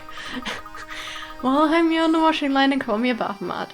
I never thought you solved that one. You seem like a nice man, so I'll be straight with you. I wouldn't talk about that box in these parts. But why? Well, it's complicated. Now I've given you my advice, so smarten up and follow it. Oof. So she knows something that she doesn't want to tell us. Oh, Mr. Layton, do you have a moment? Certainly. How may I be of your assistance? It seems you've done a great deal of investigation today. Tell me, during the course of your inquiries, did you hear anything about my daughter, did you? Your daughter, sir? Yes, Katya. So you see, she hardly ever comes since her grandmother Sophia passed away. Sophia and my daughter were very close. Her death came as a great shock to Katya. If you should see her, would you please tell her that her father wishes he'd come home? I'm fine, if a fine gentleman such as yourself delivers the message, you just might listen. Unfortunately, our train's leaving soon, so I may not be able to be much help at all. Katya is our only child. She means everything to me, and I'd be forever in your debt if you could help me. I wonder what kind of person this Katya is. Your guess is as good as mine, but judging from her family and upbringing, I'd imagine she's both beautiful and refined. Steady on, Professor. Heard that you've been inquiring around the village about an antique known as the Elysian Box. Oh yeah, that thing. People say it kills whoever manages to prise open its lid. Pandora's box, they call it. Just found out about it during the course of my travels. But the box isn't what I'm really after. Well then, if I might be so bold as to ask what you're looking for, sir? A phantom town that's nowhere to be found on the map. Place only the chosen may visit. The only way in is here on the Voluntary Express. That train and its many mysteries have been the subject of my research for years. From what I can tell, this artifact you're after, this Elysian Box, is also tied to that town. Wow, so where can we set our so when can we set out for it? How do we get there? Yeah, that's the only one detail I haven't managed to pin down yet. Maybe you whisper a password when you're on the train and whoosh, the truck goes on a new direction. Anyway, it's probably something like that. Just have to keep searching until I find a way in. Interesting. Thank you for your time. Professor, did you hear that? I think we finally got a new lead on the Elysian Box. It's a bit early to celebrate, but it looks like our journey on the Voluntary Express isn't over yet. Alright, you two, let's start making our way back towards the station. Okay, Professor. Okay. Well, that's Granny, so there will not be any riddle there. So, the station. Oh, you got at least 30 puzzles under your belt. Who's the rockstar now?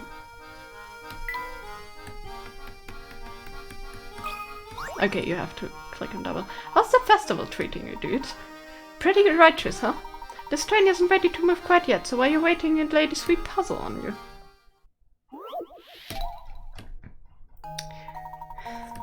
Sammy has 8 chains with 7 links each. He wants to connect all these chains to make a necklace. The jeweler said that will cost £2 each time he opens and closes a single link. Shown below, Sammy could open one end of each 8 chains to make a long necklace. However, that would cost £16, and the truth is that there's a cheaper way to get the same result, using the cheapest method possible. How much will it cost to make the necklace?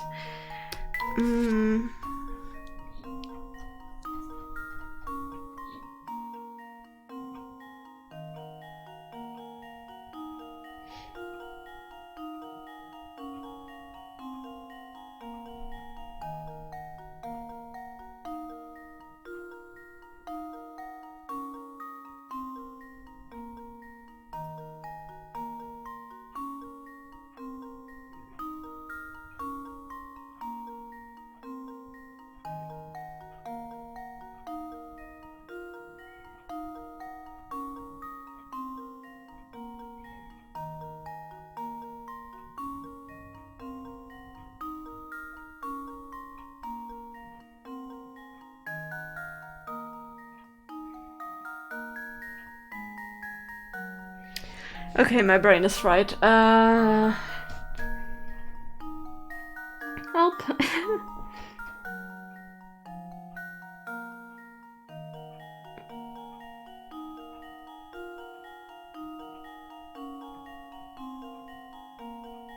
He has to open and close those things to actually get them, even if he opens and one in the middle and spreads it out. Like, even if he opens any of these and puts them anywhere and then closes them.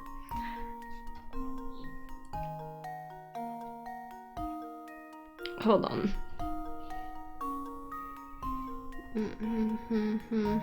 7. 7. Okay, 14. 14, because he could just open those chains. I don't know. That's the only way I To can think test of. my theory. Yeah. If he doesn't open each end of the chain, but breaks up A an true entire chain and gentleman puts it leaves in no between, puzzle it should be unsolved. cheaper. Take one of Sammy's 7 link chains, break each link apart and use them to connect the remaining small chains. If Sammy uses this method, he can get the necklace of her dreams for only $14. Yes, pounds. Yes, indeed. Pounds, not dollars. The Monetary Express is back in business, baby. Get ready to ride, folks. Hey, you guys better hurry back on his seats, cause this train is ready to rock. Yeah, we missed a lot of puzzles. Whoopsie. Hmm?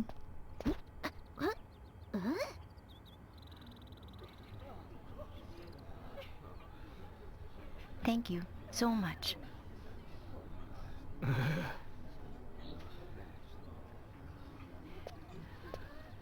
Hmm?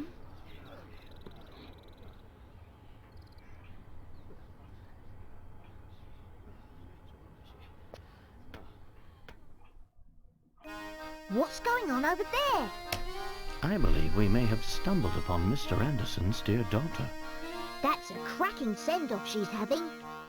Considering the size of the party, I doubt she's just going on holiday.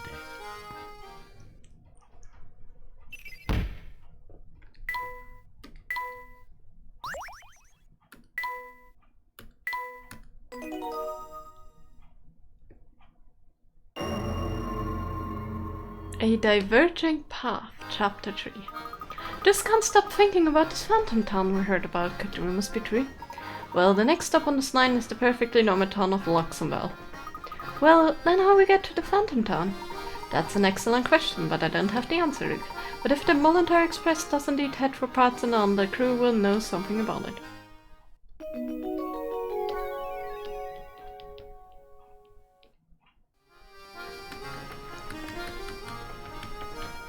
Okay, so let's first of all go to Granny's.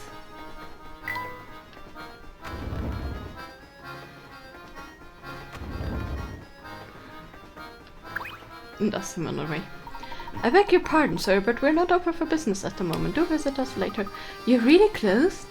Yes, you see, on the way to Luxembourg, there's a long tunnel we have to pass through. While the tunnel, none of the scenic views or restaurants or for patrons will be visible. It's Mr. Beluga's wish that all patrons be able to enjoy the scenery while they dine, hence a temporary suspension of service. Well, talk about a classy operation. Mr. Beluga has really thought of everything, hasn't he? Oh, hold on, we can also go to the kitchen stuff, I guess.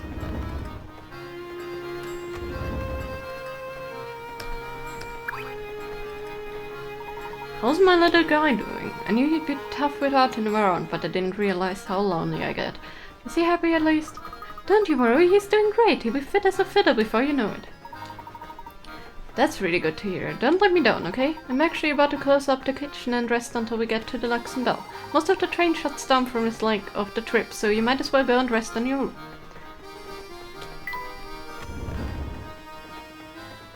Not after we didn't do a lot of riddles, so...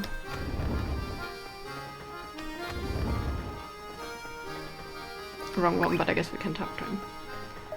Finally, time to get down to business. It's been ages since I got to do some real work. What do you mean? Didn't you just finish repairing the train? Sort of, but before I can kick back, I've gotta do... Oops, I mean nothing. Things are good.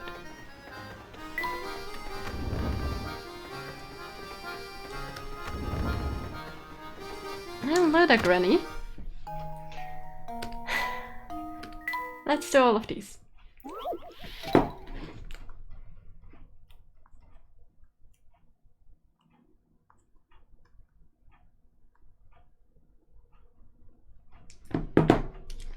Pass the apples. Johnny and Thomas are each carrying some apples. If Johnny gave Thomas 1 apple, the two men would each have the same number of apples. Conversely, if Thomas gave Johnny 2 apples, Johnny would have 3 times the number of apples Thomas has. Okay, so...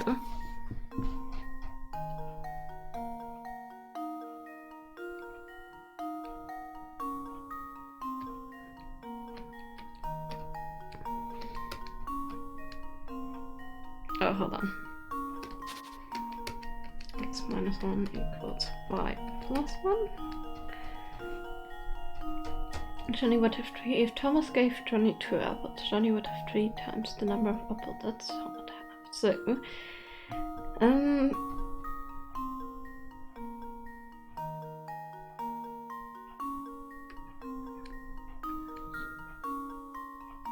3 times x equals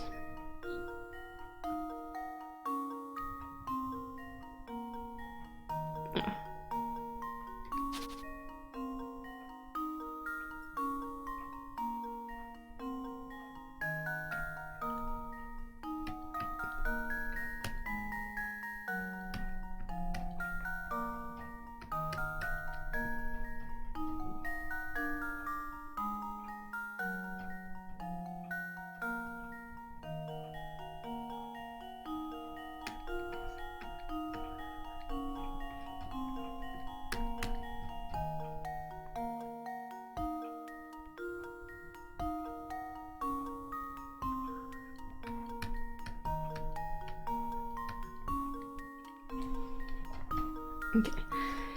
If he had 2 and he had 1, that won't work. So they must at least have 3. So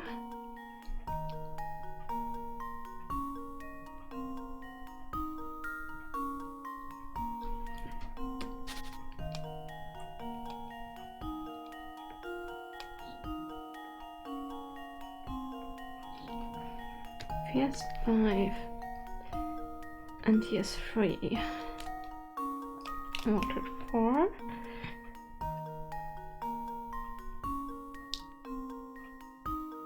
If you gave him 2, 1 and 7, that wouldn't work.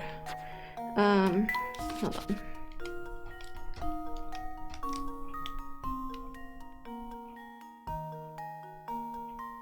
4 and 6 maybe, because it needs to be equal. It's 5, is 8 and 2.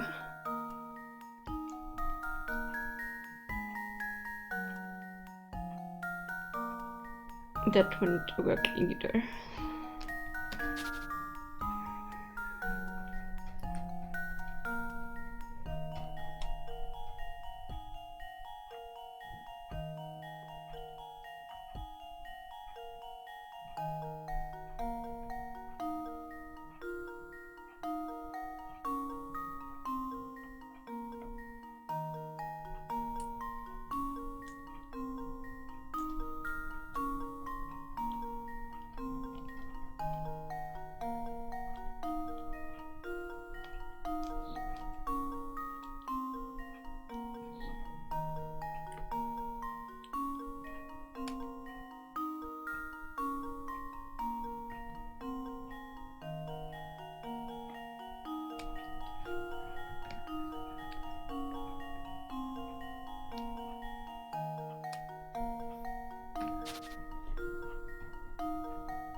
Would be 3 and 9. I think it's 7 and 5, because then -1 would be 6 and +1 would be 6. And -2 would be 3 and +2 would be 9. So it's 7 and 5.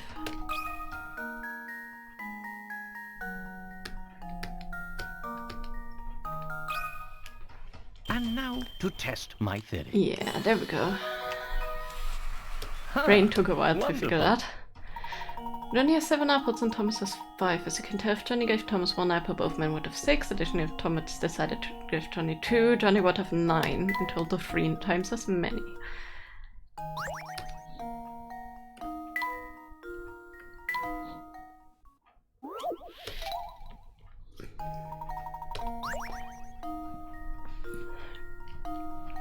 Laura is very particular about wrapping the flowers as this is a gift for an important friend of hers who would like it to be wrapped as shown below, but has no idea where to begin.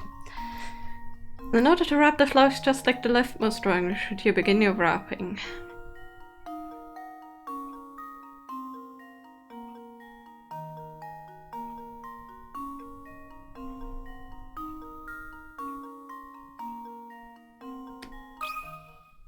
Consider this puzzle solved. Yeah, there we go. Okay, that was an easy one. A Thanks true for my gentleman brain. leaves no puzzle unsolved.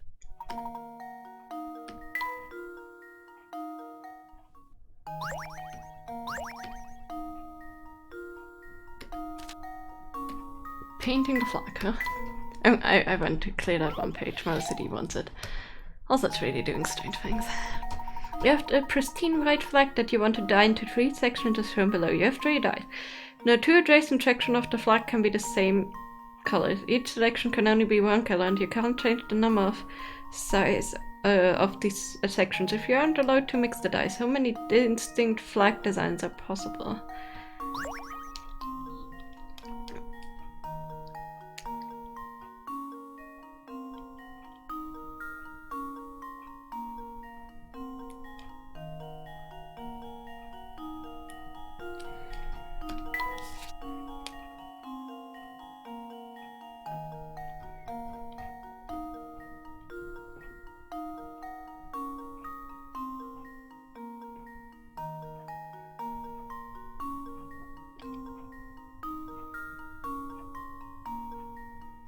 No 2 adjacent sections of the flag can be the same color. Each section can only be 1 color, and you can't change the number size of these sections.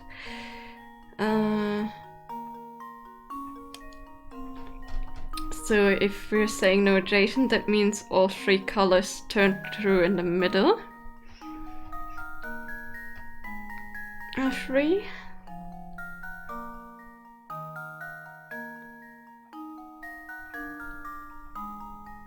Then we have red, white, blue, red, white, green. It's each 2.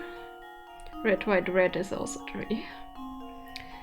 Same for B, same for C. And we have red, green, blue, red, blue, green. It's 2. Green, red, blue, and green, blue, green is 2, and the same for the C.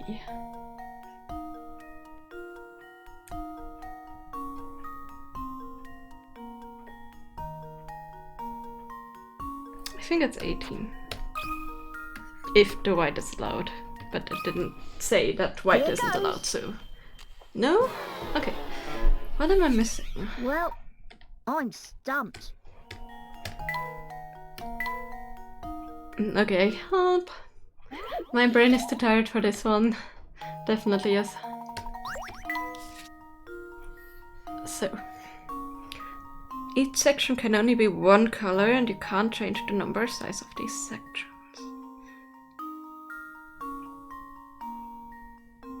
Doesn't mean each section mean 1 color, doesn't mean that there cannot be a double coloring on the flag or something. I don't understand this. Let's say there cannot be a double coloring. So it could be white, red, green, white, red, blue would be 2. And then for the other colors each. Can be red, white, green, and red, white, blue, especially also for the other colors. Or red, green, white, blue, green, red, green, blue, also for the other colors.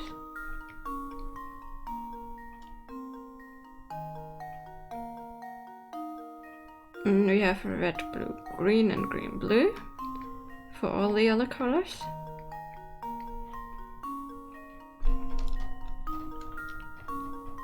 Would be 24.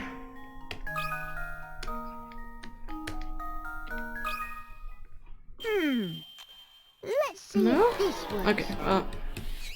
Whoops. That was Okay, what one. was your thought, Anthony? Because mine don't seem to work out.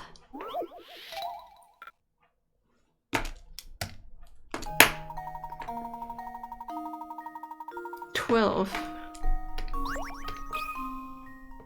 You got the same.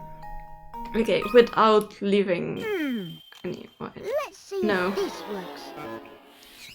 Well, I'm stumped.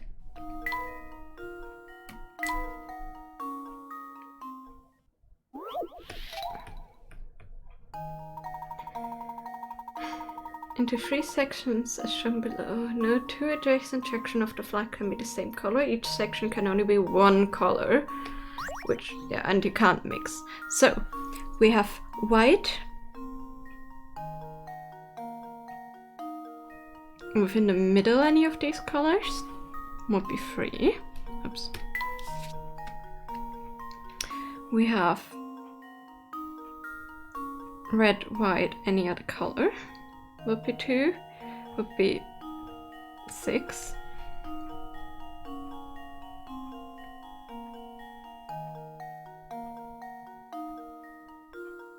And we can have white and any other color.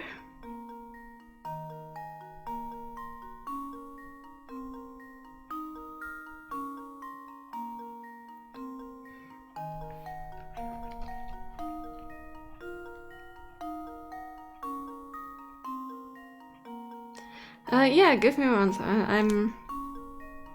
That's the thing. The one I had before was 24, but that wasn't. So that's all the white sort of away, and then we have those with each 2 variations, which is another 6.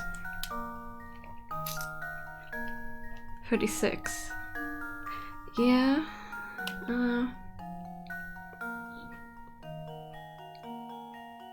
I'm always coming up on 24 or something, but 36 might be an answer. 3 times Just 3 leave times it 3. to me. Yeah, okay. Yeah. I think I missed one Layton's combination of apprentice colors. strikes again. Yeah. Sharp thinking. Once you incorporate a white color into your design, you actually have 4 colors you can work with, yes. 9 variations indeed. 36, yeah, okay. Yeah, about what I thought. I think I missed one combination and that's why I missed it, but yeah. Okay. Yep, good thinking. Thank you. Below are houses A, B, C, and D, each of which is a different color. Decipher each house's color from the following.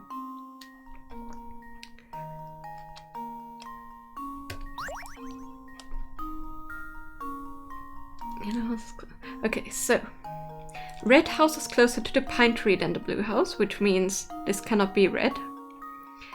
Yellow house is closer to the lake than the green house, which means that cannot be yellow. Green house is closer to the power lines than the blue house, which means this cannot be blue, so this must be green. Because it cannot be red, because it's not closer to the pine tree than any other house. It cannot be yellow, because it's not closer to the lake than any other house. So it must be green. Because the blue line is farther away from the power line. The blue house is farther away from the power line, yeah. D is either yellow, blue, or green. But yeah, it's either yellow or blue. Red house is closer to the pine tree.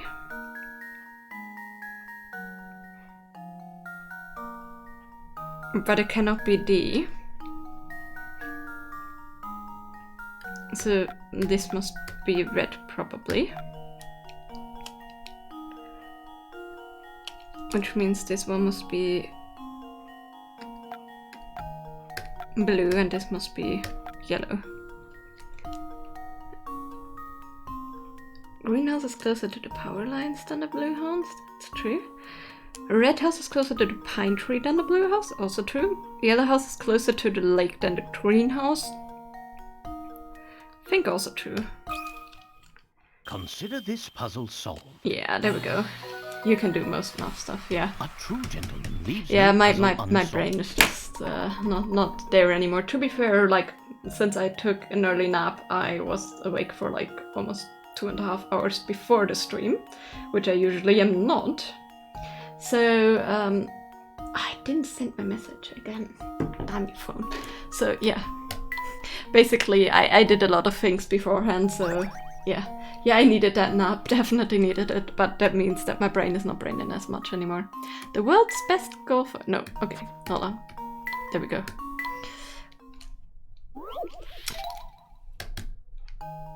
A pro golfer has an amazing ability to consistently put distances of 3, 5, 7, and 11. Strangely enough, those are the only distances he can put. put. Currently, Agatha stands on a green with his ball 20 meters from the hole. What's the fewest number of strokes he can use to get the ball into the hole? Assume that if the ball hits farther than the distance remaining to the hole, it will roll over to the other side without going into the cup. Okay, so...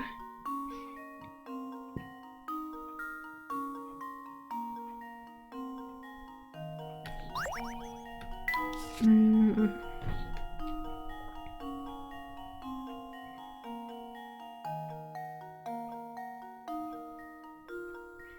7, 7, and 7 would be 21. That wouldn't work. 5, 5, 5, and 5 would work. That would be 4 though. So if 5 times 4 would work. And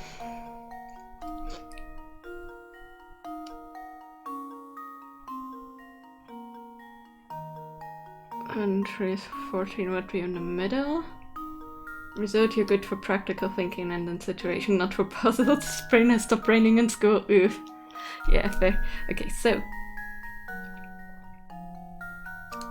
3 and 5 is 8 is 11. There would always be one short or one higher. 3 and 7 would also be 4.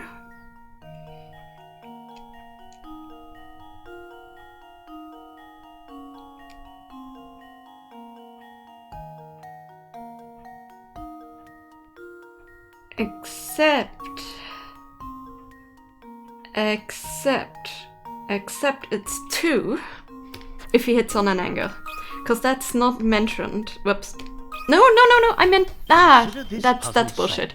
I wanted to delete. That's bullshit, sorry. That was me, not... No, it's 2. 2. It's 2. It's 2, he can hit them at an angle. It's the 2 with the 11. There. I wanted to delete and I clicked submit. To test my theory. Yeah, there we go. Oh my goodness. That took a while. Huh. Wonderful. Good job. Our friend is the pro golfer. Puts 2 diagonal shots as shown above. He can sink the ball in 2 shots. No one ever said the golfer had to pull directly towards the hole. Yep. I know. That's what I thought. Okay. Next one. The cube house. Oh my goodness. That frustrated me. Below are 4 shapes. 3 of the shapes from a whole cube when fitted together with any identical shape. However, one shape below is different. It doesn't form a cube when joined with another. This one forms one. This one forms one. This one.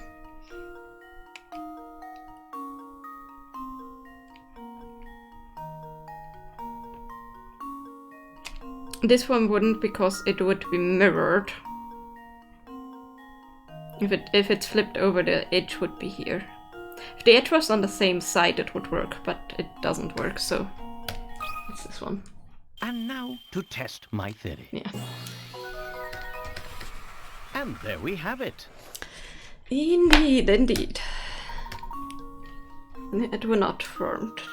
Yeah, it will not form a cube. Indeed. I like these ones. They're easy for me. Board cutter 2. Okay, this is the same thing as the one we previously had. Well, here we have yet another inconvenient shaped board. This one even more unwieldy than the last. So you need to cut it into 2 pieces that you can reassemble to form a rectangle. Assuming you aren't allowed to flip either of the pieces over, where would you make the cut?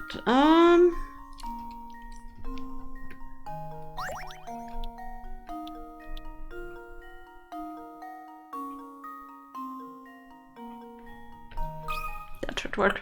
This should do the trick. Yeah, didn't even need to think. A true gentleman leaves no puzzle unsolved.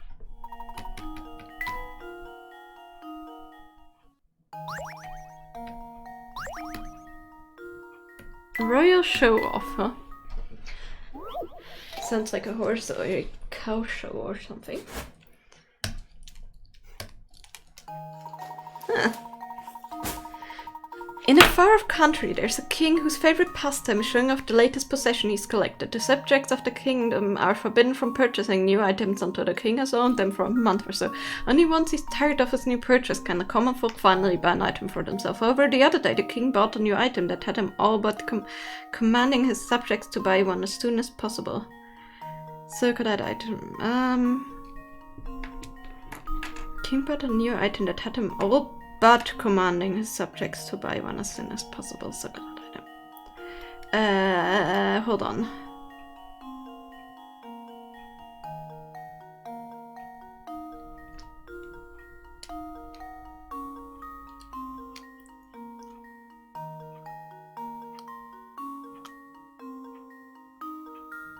Okay, what does mean had him all but commanding his subjects to buy one as soon as possible? So does it mean that they wouldn't actually buy it or that they would buy it?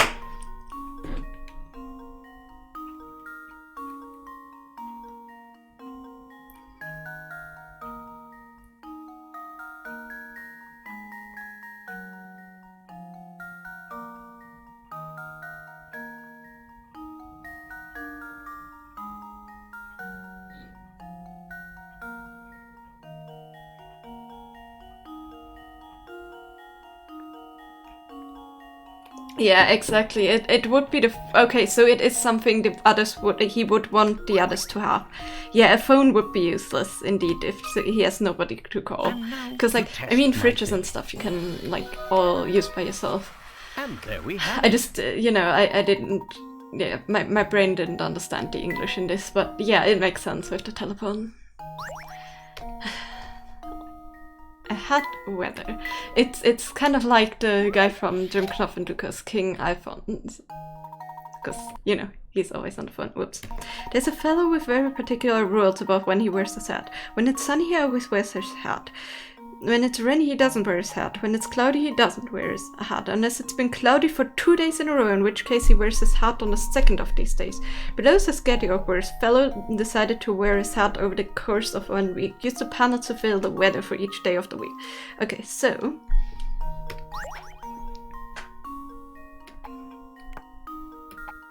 it's a second cloud, but there cannot be a cloud before or after them. Because when it's cloudy, he doesn't wear his hat unless it's been cloudy for 2 days, in which case he wears his hat on the second of these days, which means this can't be cloudy because he didn't wear a hat. So. And it's rainy, he doesn't wear his hat, which means it was probably rainy there.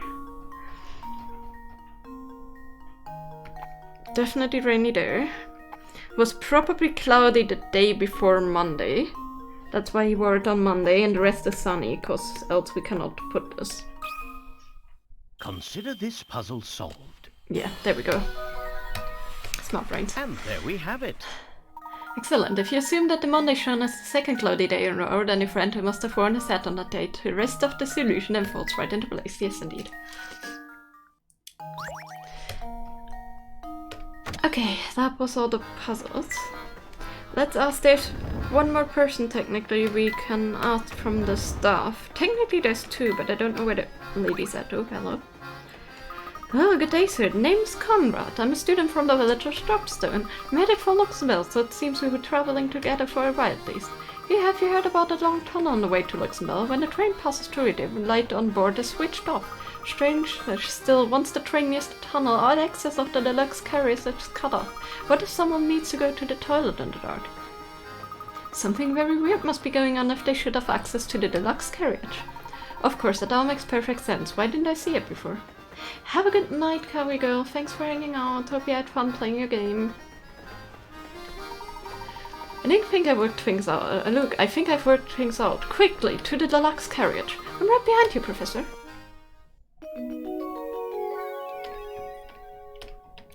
Okay, apparently we didn't need to talk to the others. So, off to the deluxe carriage we go.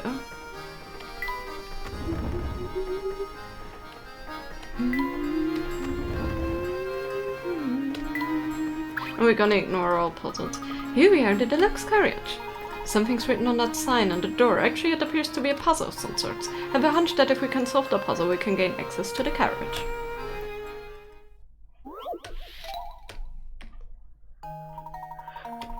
In order to pass through this door, Luke and Layton must arrange the symbols according to the following rules. The star must be next to the moon.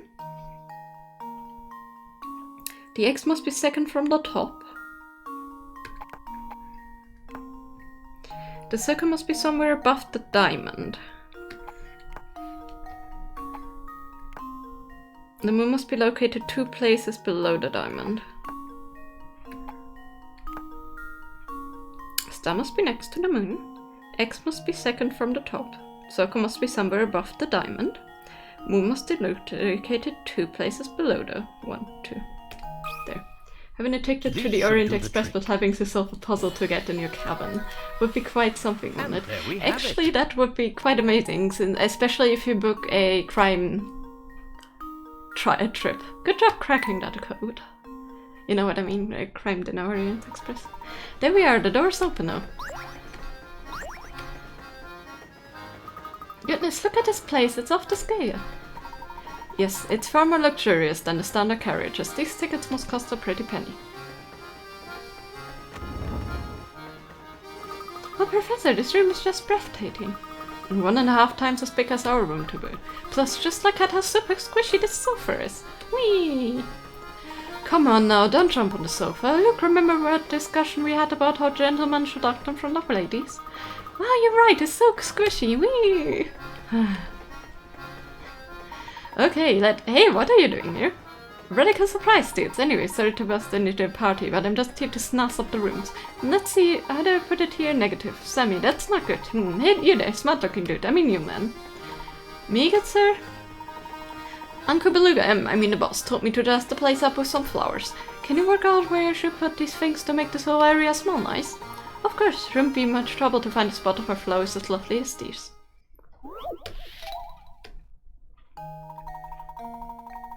There's nothing like freshly cut roses to boost your spirits. Can you help Sammy freshen up the whole carriage? Touch the square with your stylus to place a rose. Fragrance of each rose reaches 2 squares in all directions, but can't penetrate walls. If the fragrance of 2 or more roses overlap, the resultant smell will be overpowering.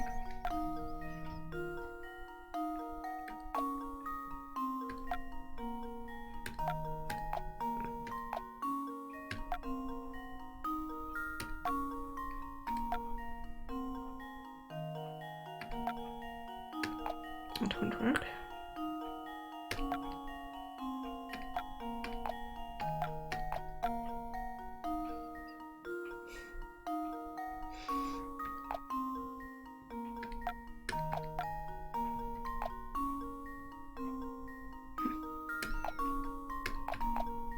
Okay. And this filling within is... I guess we could place it here. This one here and this one here, but then we have one overlapping there. And with this one, we're missing one here.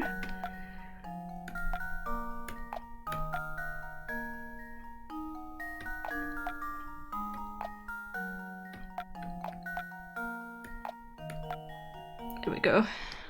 Okay. This should do the Thanks trick. for the stretch. A true gentleman leaves no puzzle unsolved. Yeah, stretch good. 5 roses were just enough to freshen up the carriage. There, how's that? Oh, petalicious. It's not crazy, but it makes a statement. I'm sure it'd go down a treat with the boss man.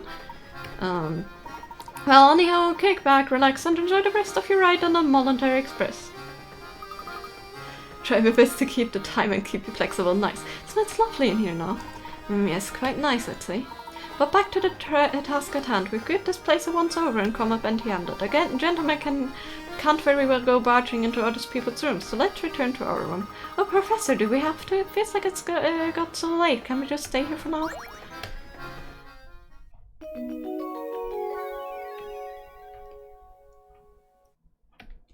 Gastrodon, huh? Which color Gastrodon? Which color Gastrodon? Well, I guess it doesn't tell us. That's okay. Well, these rooms look practically exactly the same, dare say.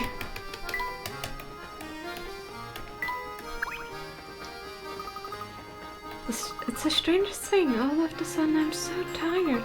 What's the matter, Flora? All of a sudden, I'm sort of sleepy too. Alright, you two, this is no time for joke. Oh dear, I'm suddenly quite tired myself. Snore.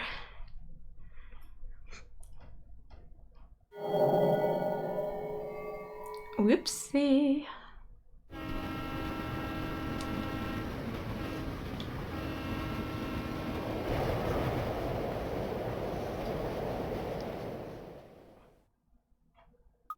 What's going on out here? Am I dreaming?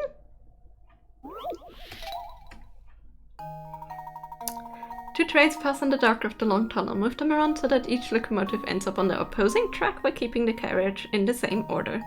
The only carriages that don't need to end up in the opposing track are the number 2 carriages of both trains.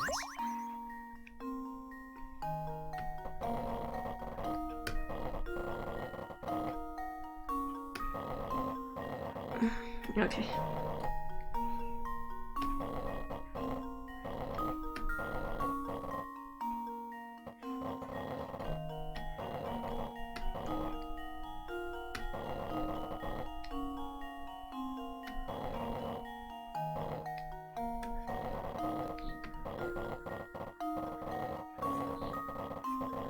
You don't need to, but that doesn't mean we don't have to move them over.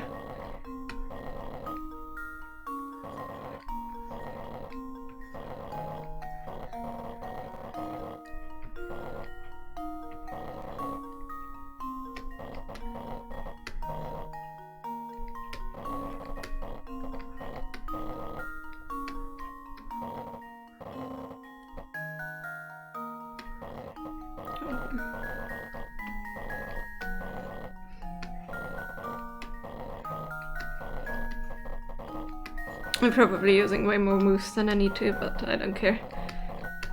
You know what I mean.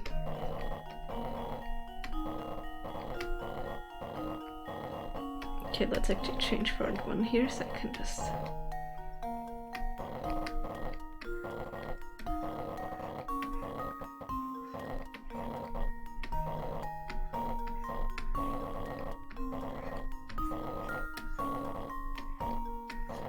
There we go. Let's see if this works. That was almost too easy. That's right, the two trains speed up into the darkness, each carrying the number 2 carriage of the other. Whoopsie! That's a flip-through.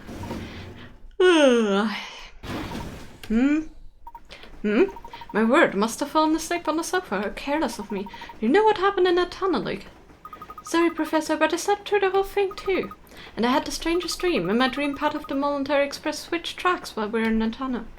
Switched tracks? You mean to say one of the train's carriages is now riding different rails? Might not have been a dream after all. If one carriage did split off from the train, it would no longer be bound for Luxembourg. Maybe that carriage is how we get to that fountain town. I'm beginning to suspect that you're right on the money, Luke. I hope the Phantom Town isn't as creepy as it sounds. Everybody get ready to rock! The next stop is Frozen! Come on, passengers, let me hear you scream! Frozen's, eh? That guy's funny. Of course. How could I have missed this? Do you recall how this ticket was missing a destination? Well, it seems that the destination was staring us in the face all along. Really? But where, Professor?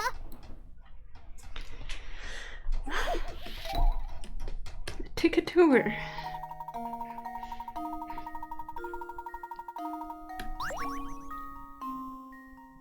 In front of you is the ticket that Layton and Luke found in Dr. Schrader's flat. At first glance, the ticket appears to have no destination written on it, but when you look at it just the right way, the ticket discloses its destination, the town Folsons. A key to spotting the destination is the number that has been cut off the ticket. Can you work out which number must have been there?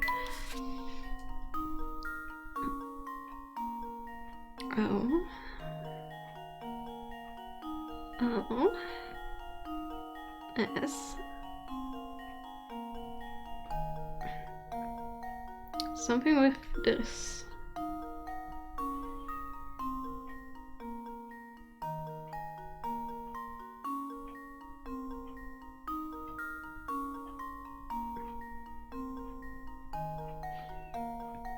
So it could be a 2.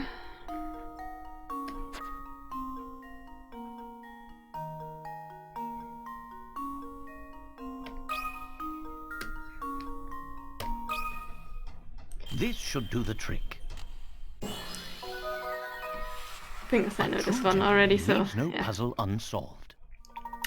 Excellent, the missing number is 2. If you fold the ticket as shown and line up the 2 sets of numbers, they form letters that spell the word Folsens. Looks like the ticket's destination was here all along. I get it. I suppose that means we've almost reached our destination. Yes. Wow, this is strange. When did it get so dark? What do you mean? Yeah, they slept quite a while there.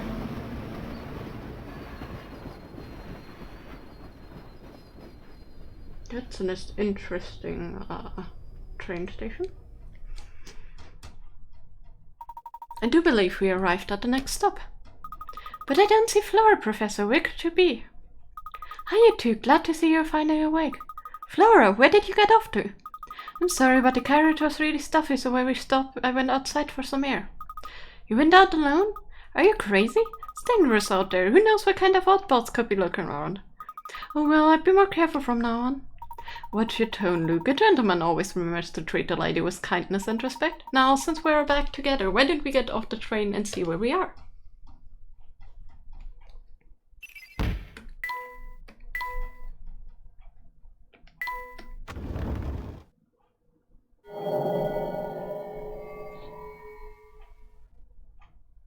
This place gives me goosebumps. Yes, I'd second that.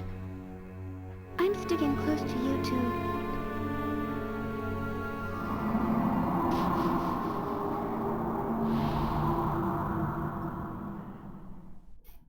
Oh, these must be pictures of the town. Indeed, and old ones from the look of it. Judging by their condition, I'd say they're at least 30 years old. Wow. Oh, that's right. You're an archaeologist. Of course you How do you know they missed to voice for No, that? Luke, don't tell me you actually forgot. Well, we'd best press on.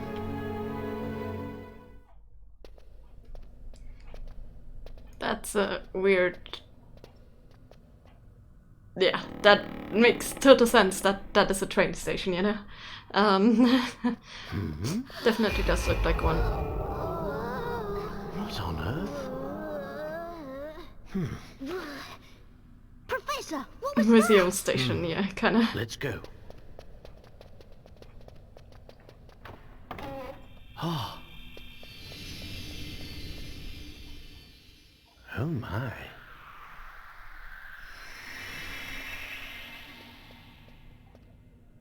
Whoa. Huh? What was that? Ah.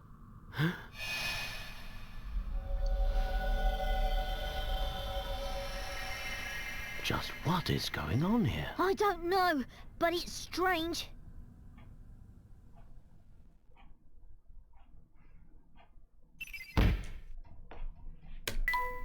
Minutes after Professor Layton, Luke and Flora's arrival in Folsens, the rundown train station transformed into a gleaming, ornately decorated building right before their eyes. What caused the sudden change to the station's appearance? Following rumors of the Elysian box, the Professor, Luke, and Flora set foot in a strange town. But cautious as they were, nothing could have prepared them for the events to follow. And with that, I'm gonna see us rateable. And we're gonna continue this mystery this Sunday. The mystery of the Phantom Town of Folsens. Okay, so life currently are seems to be 4 people.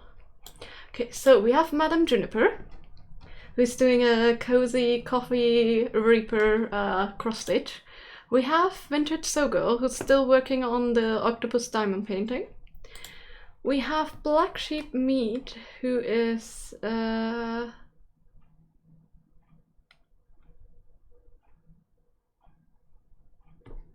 Okay, they're reading cards, so never mind then. That's not a crafting. And we have Lily Snooze, who's currently playing Solving Midnight Mysteries with Friends, The Midnight Train. So, diamond painting, cross-stitch, or playing a game called The Midnight Train. It is not a typical train game, it is an RPG style game, but yeah, just gonna say that.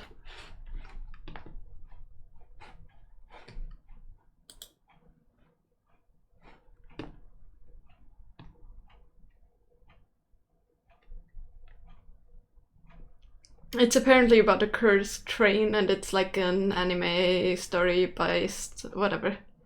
You just like the title. Okay. But anybody else that wants to vote on where we're going? Go along with what Stevie's saying. Okay, you want the train, so we're gonna rate Lily Snooze with the Midnight Train. I don't know if it is actually posing their expectations, but